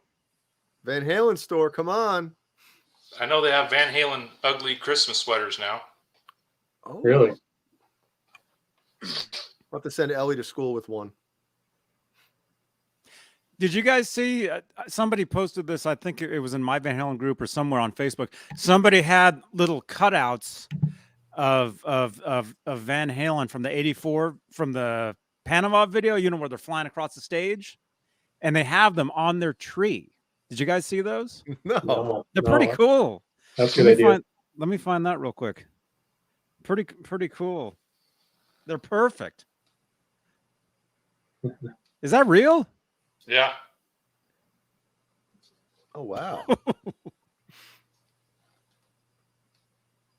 Jeannie, can we return the one that we got for Ellie with the sloth on it and get her a Van Halen one? Larry, our daughter's initials are EVH. Look at this one, Jay. Oh, that's cool. Oh yeah.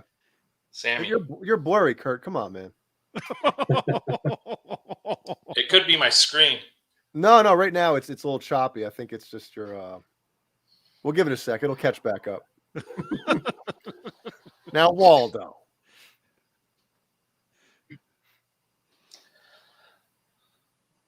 Oh, that one's awesome. I like it. Wait, are those official? No. I don't They think none should of be. those are official. They should be official because that's official right there. Man. Spending money on stuff that you just don't need. It's just fun to do. Oh, yeah. Look behind me. Yeah, but it's cool though, right? There's one person in this house that thinks it's cool. And we're looking at him. You're talking to him. The only one that matters, Kurt. That's it. That's it. I'm the king of the castle when no one's around. Mm-hmm. Yep. Does anybody know who golfer by the name of John Cook is?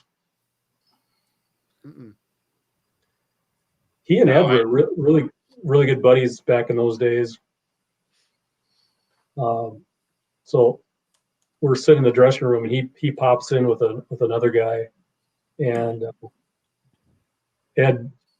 He was there for a while and talked to Ed, and he didn't stay for all that long, but so he had to take off, and he was in a golf tournament down there that week or that weekend.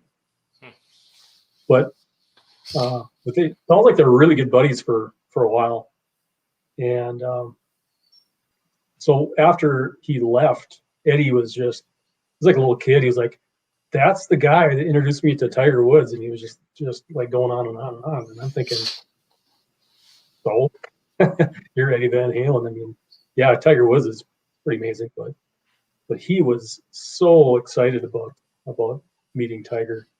Wow. And, so yeah, It is. Isn't it funny when you hear about famous people being nervous to meet another famous person? right, yeah.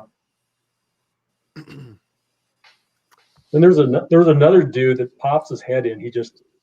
I don't think he even should have been backstage, but must have knew the right person, but no idea what his name is. But he pops his head in and pops in like he's lost, right? Oh, geez, you guys are in here. And he's like, Are you guys in a band? he's like, oh yeah, well I worked for Reba McEntire, and but I used to be a drum tech for, I think it was for Bobby Blotzer. So he comes up with that line, and then Alex is kind of like smiling and nodding his head. And he's like, "Oh, how is the Blots nowadays?" And then he's like, says, "Hey, if you guys need anything, let me know," and leaves. I'll leave that to the imagination of what he was talking about. But Alex just kind of smiled and nodded, like, "Yep, okay, all right, bye bye." But it was interesting. So, Larry, the odd question of the night.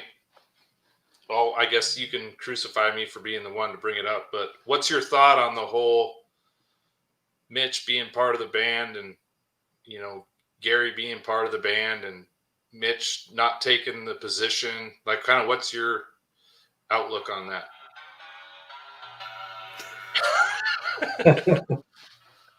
Yeah, no, I mean, even Mitch knew from the start there was no way that he would ever be in that position. You'd never be the singer. We all knew it. None of us even thought twice about it.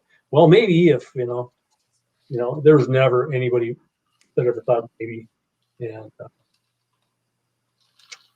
but like I was saying earlier the other day, I mean, Eddie did tell him that he was in the band for whatever reason. You know, it's a mystery. But yeah, no, I totally do not approve of Mitch going out and telling what he's telling, and you know, no, that's definitely the wrong move. Wow. Do you guys still talk? Haven't talked to him in a while. You know, life got busy for me. I had a new kid. My wife had some medical issues, and you know, just I had way more stuff that was way more important going on than, you know, lugging gear and helping him out. You know what I'm saying? It's just at the time there wasn't really anything going on, and I had too much stuff going on, and I just it's like, you know, just kind of the way it went. He called me one day, and I was so busy, and like I said, my wife was not doing well, and I thought, well, I'll call him back. I was you know, in the middle of a lot of stuff, and I just kind of forgot about it. It's like, he'll call back, whatever. And he must have needed something bad, and I just forgot to call him back, and you know, maybe got a little mad. I don't know, but it is what it is. I got bigger things need to do. So yeah, there you go. I mean, there's no. What's odd to me is Gary's story and Mitch's story are real similar. You know, the timeline, the whole situation. If you read this book by Brad Talinsky and Chris Gill, they talk, you know, they interview Ray Daniels and Gary. And Jay, I don't know if you know this, but you know that song, That's Why I Love You, which is the same music that Mitch used for his single. That wasn't part of Van Halen 3. They sent that to Gary prior to him going to 5150. And if you notice, there's no background vocals in it. It's just Gary. He actually recorded the vocals in his studio before he even tried out for Van Halen. He talks about it in this book. So people always thought that was supposed to be on Van Halen 3 or the second album, but it actually was prior to Van Halen 3. Huh. Did you know that, Johnny? Mm-hmm. I know. I think I used to live with this guy named Desmond Child. Yeah, Desmond Child was part of that. Where is it? And that's how I know the whole story with Mitch, because Desmond is the one that called Mitch and got him involved with Van Halen. Anyway, I believe that music, they were working up that song with Desmond, and it was called Blood from a Stone or Blood from a Rock is what their title was. Blood from a Stone. Blood from a Stone. Yeah, I did hear that. Yep. And that was that music. And so from what I believe, that music, they sent that music, like everybody, that was like the audition was that track. That's why you've got the version with Gary singing. That's why you have the version with Mitch singing on it. Right. It makes sense. I mean, anybody that's been either auditioning somebody to be in your band or auditioning for somebody else's band, usually they kind of tell you, or you tell them, hey, learn this song or these songs. So when you come in there, everyone's not like, oh, what do you want to play? I don't know. What do you guys want to play? You know, so it makes sense that's the case, or that was the case. But Gary talks about watching the MTV Music Awards, thinking he was in the band, and David Lee Roth, you know, walks on stage. Mitch says the same thing. So it really, to me, tells me that there was some major turmoil in the band, especially with management, at that time. My opinion is, and I don't want to spend too much time with me talking about it, but I think it was an MTV thing. Like they kind of forced Van Halen's hand and said, "Hey, you guys don't come on here with Roth. We're not going to promote anything." Like I think they kind of gave Van Halen's management or them an ultimatum. I almost said ultimatum. An ultimatum. And kind of forced them to do it, and they did it. Yeah, Ray talks about in this book that it was MTV and it was Warner Brothers as well that was giving him pressure. Wow. See, look at that. Yep. And again, and Larry, you might feel the same way as well, but once, when Roth left and Sammy came in, by the time Sammy left the band in 96, they're so far into their career that literally Sammy fans, they're like, okay, well, if anybody's going to be the Van Halen singer, it's got to be Roth, right? And Roth fans, of course, are like, well, Roth has to come back. And then when they go to that MTV thing, Roth is there. And then that's what's happening. Sammy fans are like, okay, well, yeah, I love Sammy and the Roth era, so at least Roth is back. And then Roth fans are, yes. And then I don't care who they got after that. It was an uphill climb as steep as you could possibly imagine, because you're expecting something. Worst formula. Yeah. It's just I don't care what happened. I don't think it would have worked, What happened?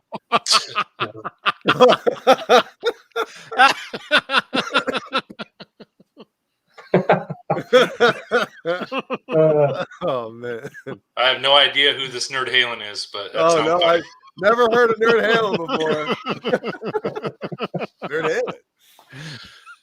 Oh, man. Yeah, I agree with you, Jay. I think it was a recipe for disaster. Worst timing, worst situation, bad decisions.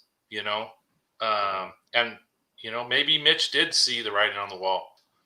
I think Gary was vulnerable at the time, with Extreme being broke up, and who wouldn't want to be in Van Halen? I mean, holy crap! Exactly. Right. Great interview from Ray and Gary in this book. If you guys haven't read it, Larry, have you read this? Not yet. No. It's great. It's a good read. Yeah, there was no way, in my opinion, from what I saw, there was no way Mitch ever believed that he was actually in the band. I mean, there's no way. Wow. It was just because he even said that. I don't know. I'm a little fuzzy. I don't know if he ever mentioned this on an interview or he just said it to me. But he's like, he could not come up with lyrics or melody for Ed's music. He did mention that. Okay. Yeah, that's what he told me. He's like, this is like so foreign to me that it's wow.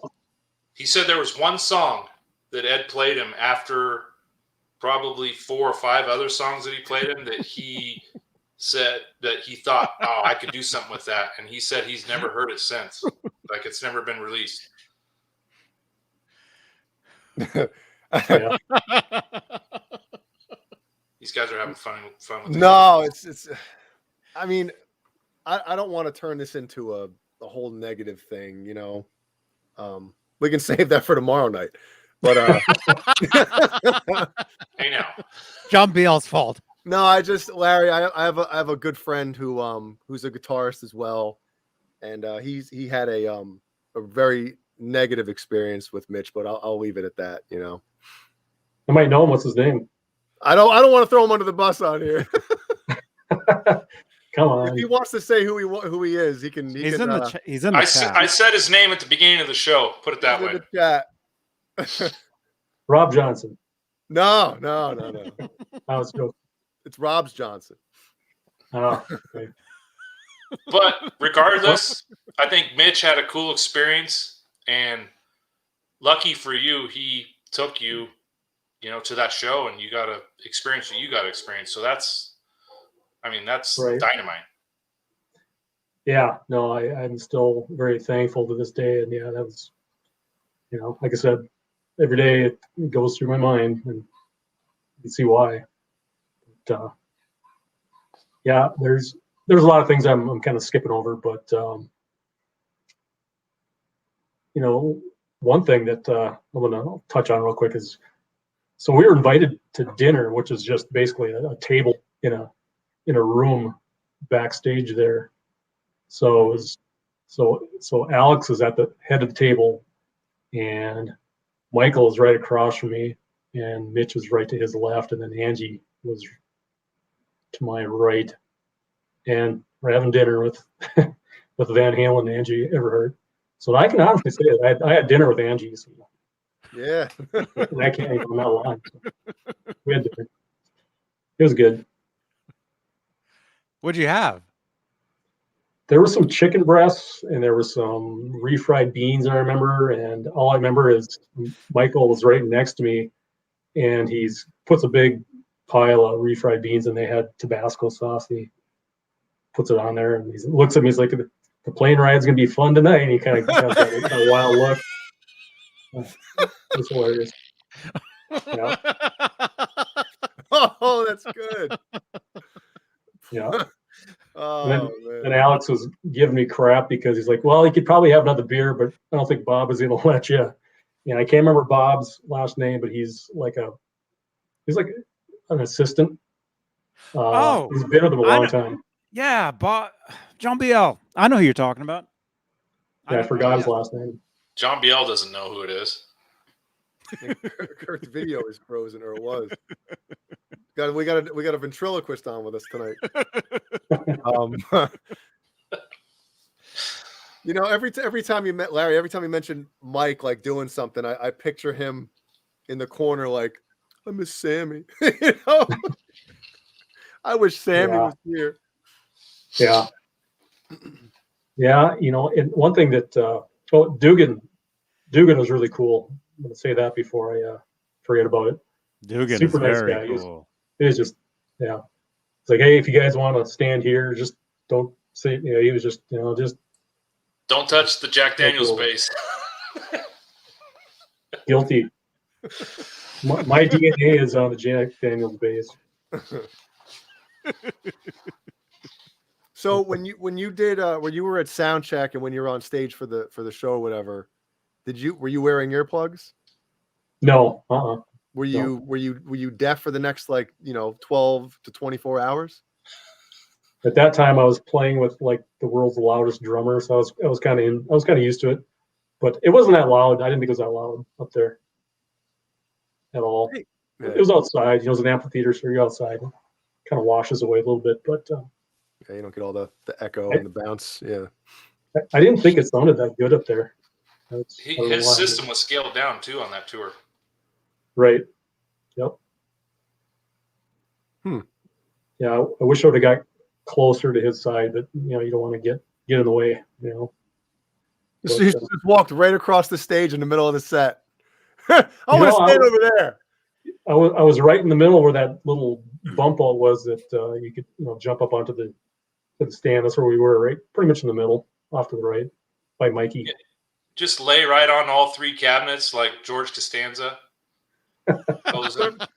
Start moving the mics around. Like, I think it sounds better. Twist a knob or two. Adjusting his EQ on his amp. Hey, you got a little too much mids here, dude. You gotta. Yeah. He's a real pick. How fast can I get thrown out? Yeah. Oh man. So Larry, did you see him at all after that? After the 98 tour? Did you see any of their other shows, like in the future? Yeah, that was kind of funny because one of the few questions that I asked him was, I didn't know, no internet really that I was using much back then. Probably was, but I asked him if they're coming anywhere close to Fargo, like Grand Forks or even up in Canada. That's right north of me. And they just both kind of shook their heads like, no, not going that direction. And but then in 04. That was the first time I'd ever been to Fargo. So I don't think I had anything to do with it, but it was kind of ironic. But so yeah, saw him in 04 in Fargo. Sorry, I just realized I texted Kurt instead of texting my wife. No wonder he was blushing. Yeah, no wonder his mouth was watering.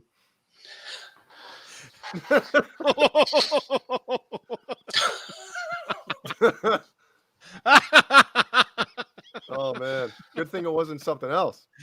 Yeah. I just asked Kurt if he rode his bike.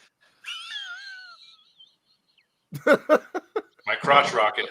Yeah. I'm like, why hasn't she responded yet? Is she sleeping out there? No, I texted Kurt instead of my wife. So Scary. There we go. Yep. We did get the chance to see him in 2012 down in Minneapolis, St. Paul. So Cool. yeah, Nice. yeah, that was a good time. That was a good tour. Yep. The last time I saw him was I saw him twice on the Balance tour, and that was the last time I saw him live. Good friend of mine was running sound at the I can't remember the name of the venue where they rehearsed at Pensacola. Mm. So I got to spend a lot of days with those guys. Didn't have a lot of good stories. I don't know. I suppose he wasn't, really in the mix, but that would have been a good show. That would have been a good concert.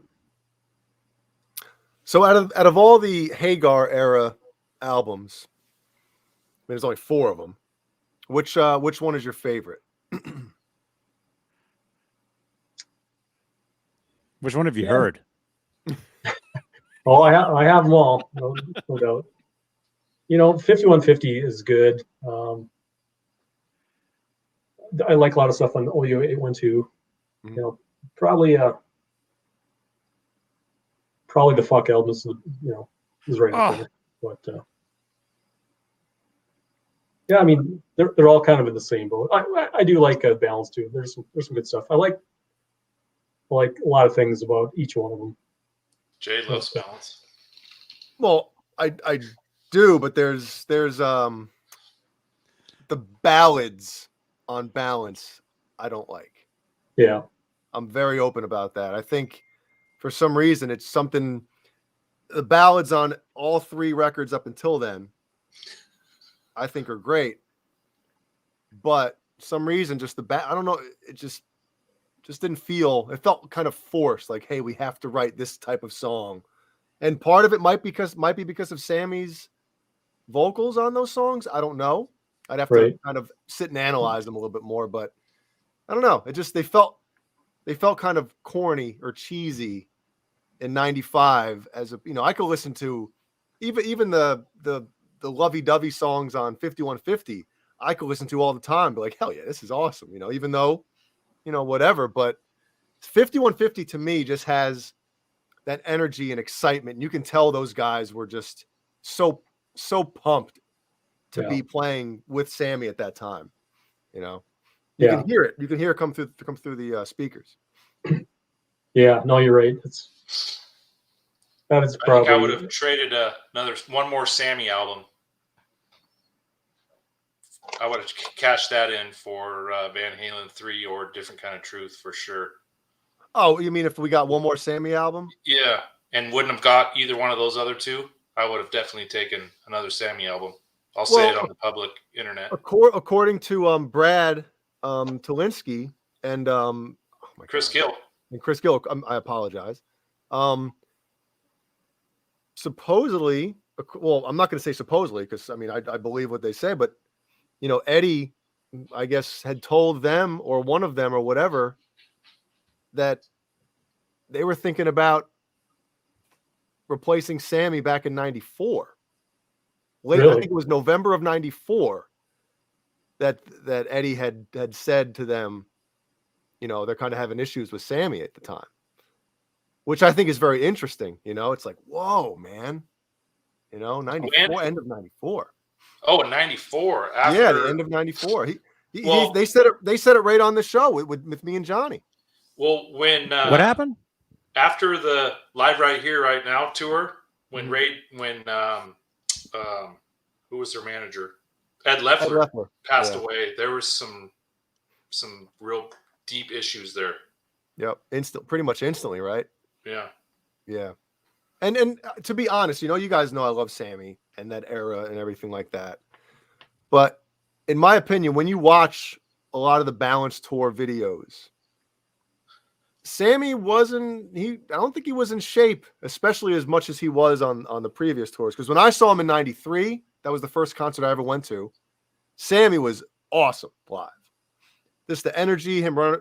And obviously when you watch Live Out of Net and then that stuff, he was great. But I just feel like when you watch the Balance era, Sammy's definitely lacking in the vocal department. They already had to start tuning down a half step, and anything standard they had to tune down. Yeah, there were some shows where he had throat problems. They canceled a couple shows because he was sick. He never did that prior to that. He made every show. Well, no, wasn't there? There was something that happened on the OU812 tour, wasn't there? Then something Texas Jam. Yeah. John Biel. Texas Jam. He lost his voice, and so that's why Texas they came Joe. back. Are you there? That Texas Joe, where are you? That's why they did that Dallas Free Show outside. Oh, that's right. Because they had to stop a show. That's true. Right. You're right. My bad. So is Van Halen 2 your favorite album, considering it was the first one you were exposed to? They're all so good. It's really hard to pick one. That's honest to God truth. Probably my least favorite, and I don't really know why, is Women and Children First, and I really don't know why. Oh, there's a lot of good songs, and it's like that's the one I go to the least, and I don't know why. I'm with you, Larry. But when I do pop it on, it's like, well, this is pretty good, but maybe it's because the stylus on my turntable back in the day was so shot, it sounded like crap. I don't know. Maybe I stuck in my head, That could be. That could be. I love that record. Whenever I get asked, what's your favorite Van Halen record, I say Women and Children First. That's my go-to answer. Well, that's good. Everybody's got their own opinion, and because if everybody had the same opinion, it'd be a pretty boring world. But yeah, and it would be easy. Like, okay, well, I guess that is their best album because everybody thinks it is. But what's weird, I just thought of this. When you ask me what my favorite Hagar era is or record is, it's hands down 5150. Hands down. We didn't ask you though. Well, you're going to ask me right now. What's your favorite album on the show is what's going to happen. So, but for some reason, with the Roth era, it's harder for me to decide like which one is my favorite. I think those are more maybe consistent, right? Right. I would agree. Yeah. Mm-hmm. Yeah, it's really hard to. I mean, I listen to all those first six all the time, and I don't know. I can really just never get tired of them. Yeah, Van Halen 1, Van Halen 2, Diver Down, and 84 are like a toss-up with me. Yeah. Did you forget about Fair Warning in there? No? Fair Warning, yeah. No, I mean, it's... Wow. I think those other four are stronger to me. Oh. Well, Fair Warning does, in my opinion, end on a kind of like, It seems short, yeah. Yeah, like the last song on that album is kind of like, what happened? What just happened? It was fun to see Mikey sing "Somebody Get Me a Doctor," from about 5 feet away. It was that was pretty cool. And Unchained, wow. Eddie they did Unchained, and he did version of Mean Street in the middle of that tour. That was a great tour, '98. Oh my God, yeah, Eddie was just playing so great. You know, it was, yeah, I got lucky because, yeah, unfortunately, we all kind of seen the 04, shows. And, I've watched a lot of 04 shows on YouTube, and you've seen him kind of have his issues and problems, but in Fargo, it was like I haven't seen one that bad. It felt terrible for him. I mean, he could barely walk. Yeah, felt really bad for him. I saw me and my wife. Well, now my wife. Back then, she was my mistress. No, my girlfriend. She's the one on the bike right now. Yeah. Oh man, we saw him in at the Meadowlands again. I think it's probably where I saw Van Halen virtually every time. And it was just, I was pumped because Sammy was back. And I don't want to delve into all the bad stuff, but yeah, it was. I remember, what was it? The second or third song of the set was "Runaround," and I remember thinking, like, is his guitar out of tune? Like, holy cow! And that show is actually on YouTube. The one I was at. Yeah. Okay. There's some moments on that are like, goodness. Yeah. Go ahead. I saw them in San Jose on that tour. Let me guess, Johnny, they were great, weren't they? They were awesome. I knew it. I knew it. Yeah, I saw them in Seattle, and it was towards the end of the tour, and it was. Yeah. I was excited because I had this is before I had my iPhone. I had like some sort of flip phone, and I recorded like as much as I could of Eddie's guitar solo from my phone, not video, but just audio. Motorola Razor? No. What was it? Actually, it's sitting right over there. I don't know. He has his phone from 20 years ago. I still have all my phones. I still have all of them. Jesus. But I thought it was cool because I got to like make my own Van Halen bootleg. I'd never done that before.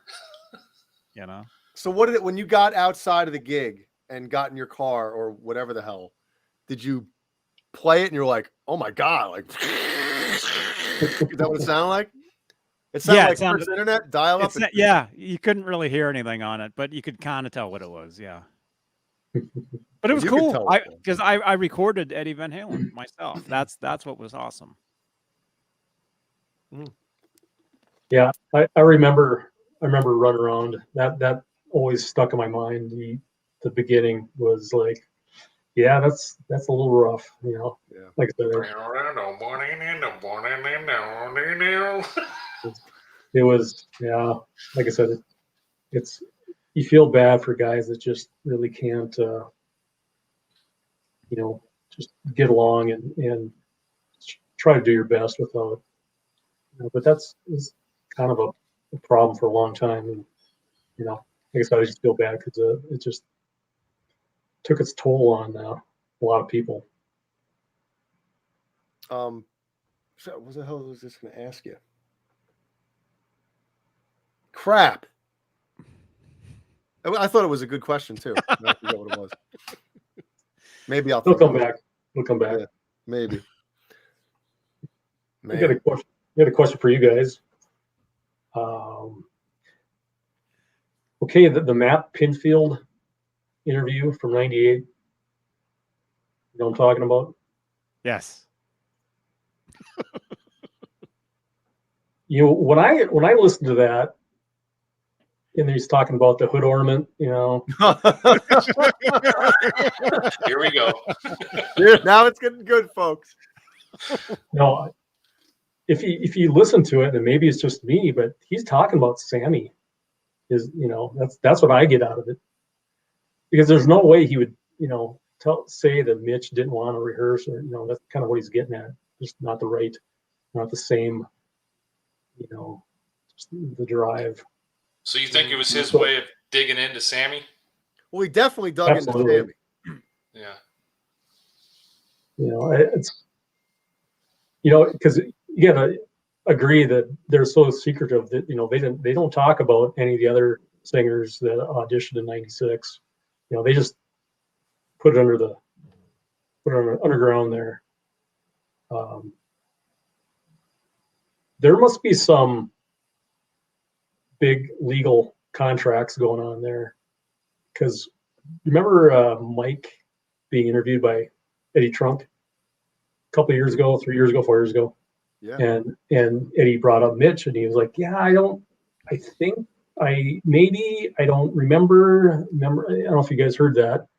It's not even on YouTube anymore. Got taken down or something. But I was standing right there when Mike came up and asked Mitch for his contact information. He knew damn well who he was. So stand right there. I heard everything. Michael asked Mitch for his number, address, and like, okay, what do you want that for? You wanted that Wolfgang that was supposed to be shipped to you. That's I never thought about that. Never shipped. Wait, we're getting guitars here? Hey, hold on a second. But there must be some some legal things going on. Non-disclosure agreement stuff. And I think at the same time, Mike has never really blasted anybody. He's always been super respectful to everybody that's been involved in Van Halen. And he's the last guy that would sling shit. So I respect him for that, but I also think that a lot of these, they do have to sign, especially when he got back in, I think in 2004, I think he definitely had to sign a non-disclosure. That's why I think, Gary can't really talk about too many details about things. And I think it's kind of par for the course with any of these huge bands. Right. Yeah. But, that's why you got to get these guys in private. Right. But some of these things, it's been such a long time ago. You wouldn't think you'd be too scared about saying, just like, yeah, you auditioned. But they don't talk about anybody. So I'm drawing a blank on his name. Who was the singer in Mr. Big? Eric Martin. Eric Martin, yeah. Eric Martin, yeah. Has he said anything about that time? Paul Gilbert. Hang on, there's something I gotta do. Oh wait, I'm on the wrong. Sorry, wrong Jay. brand. I was too early. I blew my load too soon. There's the shred guitar player's dream selfie right there. Right, that's awesome. There you go. I think Eric Martin. I think he auditioned, or he was supposed to audition in '85. Yeah. Before Sammy, and then he ran into Sammy or something, right? And Sammy's like, "I got the gig" or something. Yeah, and Eric's like, right? "Ah, shit," something like that. Yeah. There goes the goddamn brownies. But, Billy Sheen confirmed that Eric auditioned in '96 on an interview. Oh, so he auditioned again? Yep, in '96. Oh man, I would have. Man, it'd be great to ask Billy some questions someday. Yeah, or Eric. Well, no, Billy was on here a couple years. Billy ago. was on here with us. It was great. Like he was one of the best.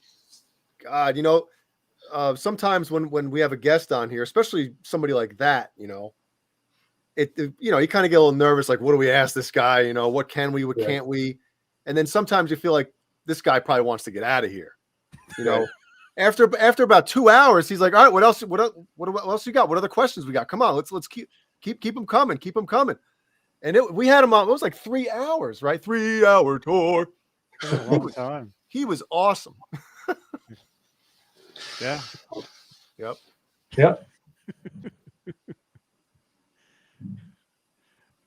But I think in this book, I keep referencing this book just because I read it again. There's 2 chapters today, but Ray Daniels said he wanted the band to try out 3 or 4 different singers, but Eddie kept like going rogue and doing his own thing, and telling Gary he's in the band and telling Mitch he's in the band, and finally Ray just like threw his hands up and said, "All right, do whatever you need to do." I got to read that book. Yeah, it's really good. Really, the first time Ray talks about his stint in Van Halen publicly. Okay. Sorry, I'm typing in the chat if you hear all this pitter patter over here. Oh, Angie Everhard. Everhard. Oh! Forever hard. Oh my God. Yeah, I forgot to mention when Ed let me play his guitar, he so there's a smoke burning, in the headstock, and there's one lit in the ashtray, and as soon as he gave me the guitar, he fires up the third one. It's no kidding. Wow. So I'm playing his guitar and I got smoke right in my eyes. So Nonstop. yeah, but the cigarette was burning in the headstock while I had the guitar. So Man, I would have pulled that thing out and put it in my pocket. yeah, hindsight, Key Should've. straight out of the show. that was Mhm. Wow. Anybody have any anything in the chat? Any questions? I got Magic Man's asking me about playing 7-string guitars. Yeah, any questions for Larry? Yeah, don't ask me anything. Ask Larry some stuff. Yeah. You can ask us questions anytime you want. Alex was quite the storyteller. He'd kind of kick back in his chair and have little things about one little story he had. He was talking about 78 or 79 when they were opening for Black Sabbath and they're playing somewhere and there was, they're playing. He goes, "Yeah, we're playing Dance the Night Away," and here's these 10,000 huge biker guys staring at us like they wanted to kill us. I can't remember exactly how he put it, but it was pretty funny. If you look at one of those, there's one picture that you can see his wardrobe case, and there's you can see his neck brace and stuff sitting on there. But there's a little jar, and there's a water cup sitting. The ones you next to sent it. me? It's really hard to see. Yeah, they're pretty hard to see. Wait, did you show all the pictures, Johnny? No. What are we doing? What is going on here? Okay, we saw that one. Crap All vans. right. We saw that one. Very cool. Look, you zoom on the left of that one, maybe. Huh? Yeah, maybe it's the one with Mitch in it. Yeah, we didn't see this one. We didn't see this one yet. Look at that. Yep. So over on the left. Oh my God. So obviously he's grown his hair out and permed it and bleached it since. I don't think he has to perm it. That's Yeah, it's natural. It looks curly like that. Yeah. Yeah. Wow. Like a Lego. You could just snap that thing on. Gia Pet.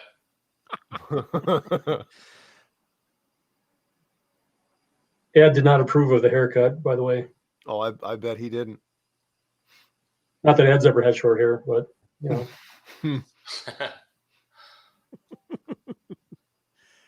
Wow. So that's Mitch Malloy and Eddie Van Halen, 1998. Wow. 1998. Oh, so there's the cup you're talking about on the left there? right. That had some water in it. And so Ed was telling us that they were playing somewhere and he dropped that pick and he was kind of freaking out about it. So he got some of this white powder that baseball pitchers use. The rosin bag, yeah. Yeah. So mixed some Monkey water, made a little slurry. So his fingers were sticky, but he dumped some of this on the coffee table. He's sitting Indian style down at the coffee table and he gets down there like he's going to snort this stuff and then he starts laughing.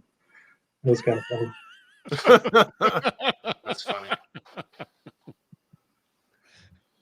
Yeah, he dropped the pick down by the barricade and the security guy picked it up, was looking at it like he had no idea what it was. Like somebody probably threw it from the audience and Eddie's kind of yelling at him like, "Hey, I need that." Just one of the stories I remember. Oh, so did he use that same pick the whole night? Yeah. Just that one pick? Yep. Wow. So did he have any like taped or whatever to his mic stand that he would, regular plastic picks or whatever that he'd flip out there or just? Yeah, he did. Okay. Yep. Oh, Cameron Brown. Wow. Okay. That's who I guess I was mentioning before. Cameron Brown, guitar player. Oh, Yeah. Oh my. oh my God. He's not a fan of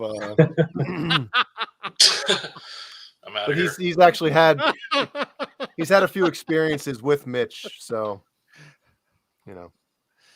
Yeah, Not according to Mitch and the #1 Eddie Van Halen fan host in Canada. Ah! Oh.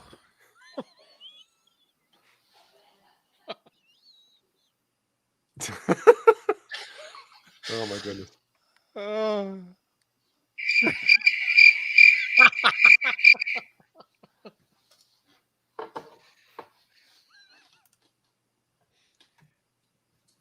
Yeah, Mitch has been through a few guitar players.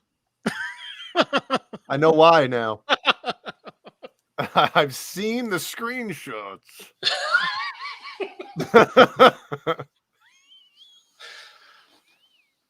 Oh my goodness.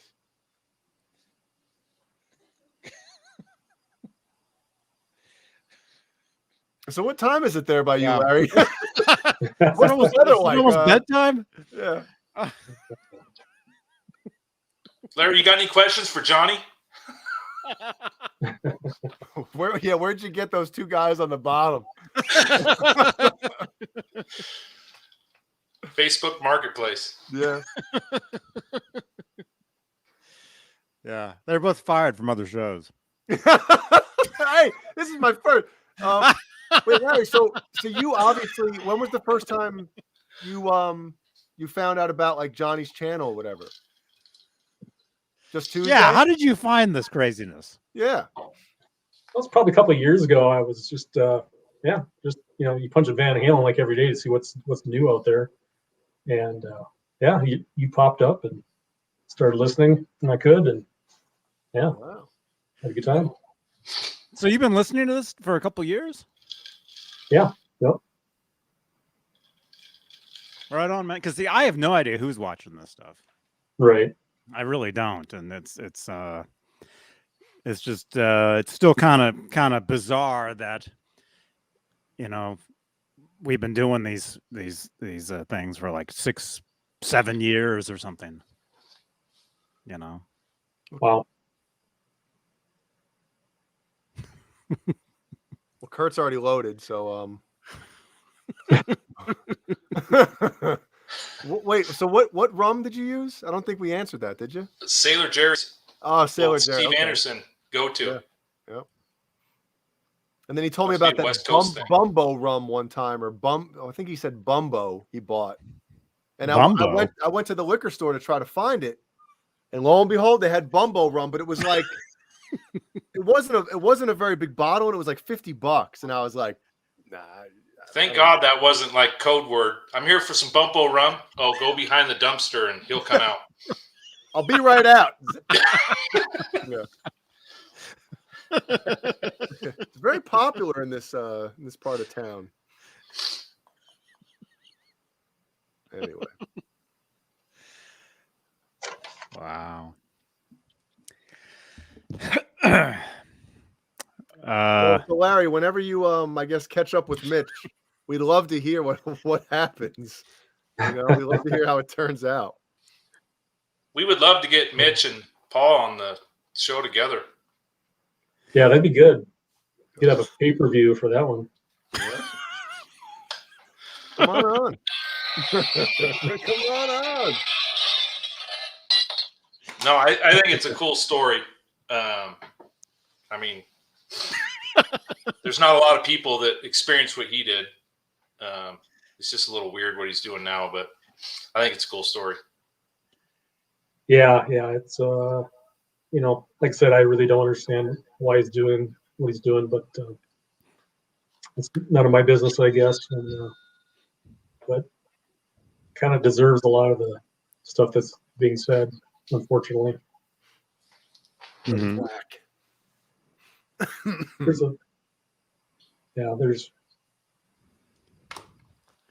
don't know what to say. Yeah. We don't want to say too much because this is the internet, That's right. Be on Blabbermouth tomorrow. Ex Mitch Malloy friend. You know? Actually, that would really help us out. Yeah, Larry, come on, So, let's get the gloves out. Let's take the gloves off. How about that? Let's get the show. Let's go viral. I could be bought. We got Steve Anderson will send you some Bumbo rum. somebody get Larry some Bumbo rum so we can get on Blabbermouth. Oh my goodness. Well, does anybody have anything else? It's 10:40 almost. You know. Yeah. And my dinner's getting cold.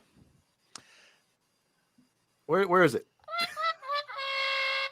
It's your show, Johnny. It's not like we're holding you here, holding them hostage. I know. I could be eating. I could actually be sitting here eating and stuff, but We'll really go viral then. yeah. John BL, anyone else going live right now?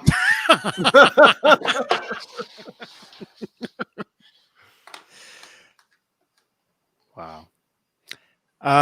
Okay. Well, Larry, any last comments?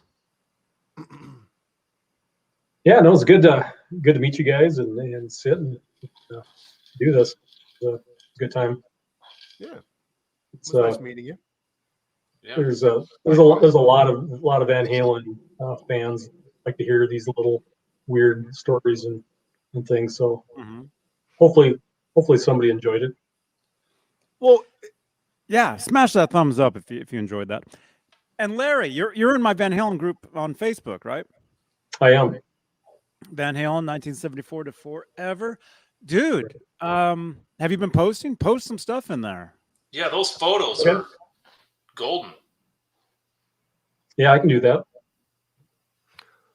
Well, I am in no way like, a Van Halen aficionado as much as like Kurt and Johnny are with all the little details and info. I think I know enough to be considered a huge Van Halen fan, which I am. But it's nice to know that I did learn a few things tonight. So, Larry, I appreciate that, man. Yeah, that was my goal. I mean, there's things out there that I think a lot of people don't know. So. Yeah, my wife just texted and said, "Tell him thanks for his stories." You're welcome. Yes, those are awesome. All right. I guess we're gonna split. Thank you so much, Larry, for hanging out with us tonight. Oh, look out.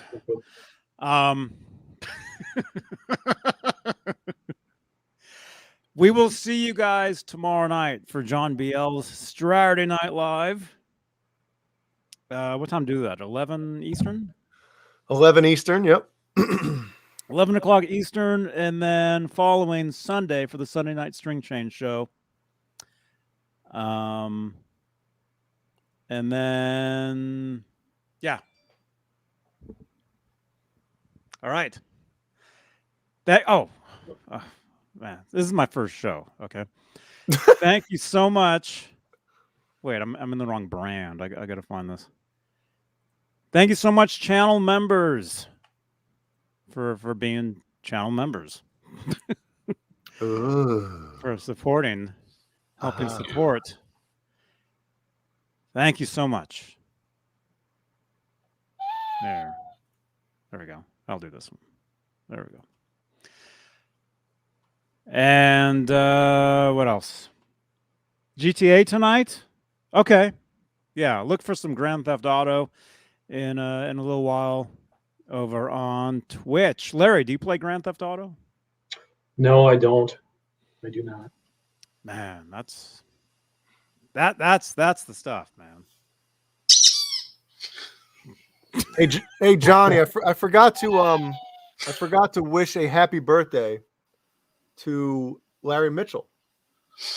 It's Larry's birthday today, so I just want to send cool. a happy birthday out to him. Happy birthday, Larry. Other Larry. Wait, now I know I know 3 Larrys. Ooh, Larry Fine. I know 4 Larrys. There you go.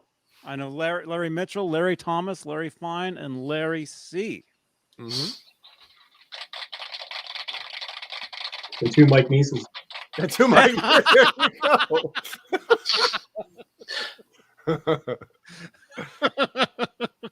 Things are looking up. Awesome. All right. That's right. Robot Master Switch, are we going to play, man? Dude, if you let me know when you're ready, man. Message me on the Discord, man. We got to get a crew going for GTA tonight, man. On the Discord. It's so much fun. So much fun.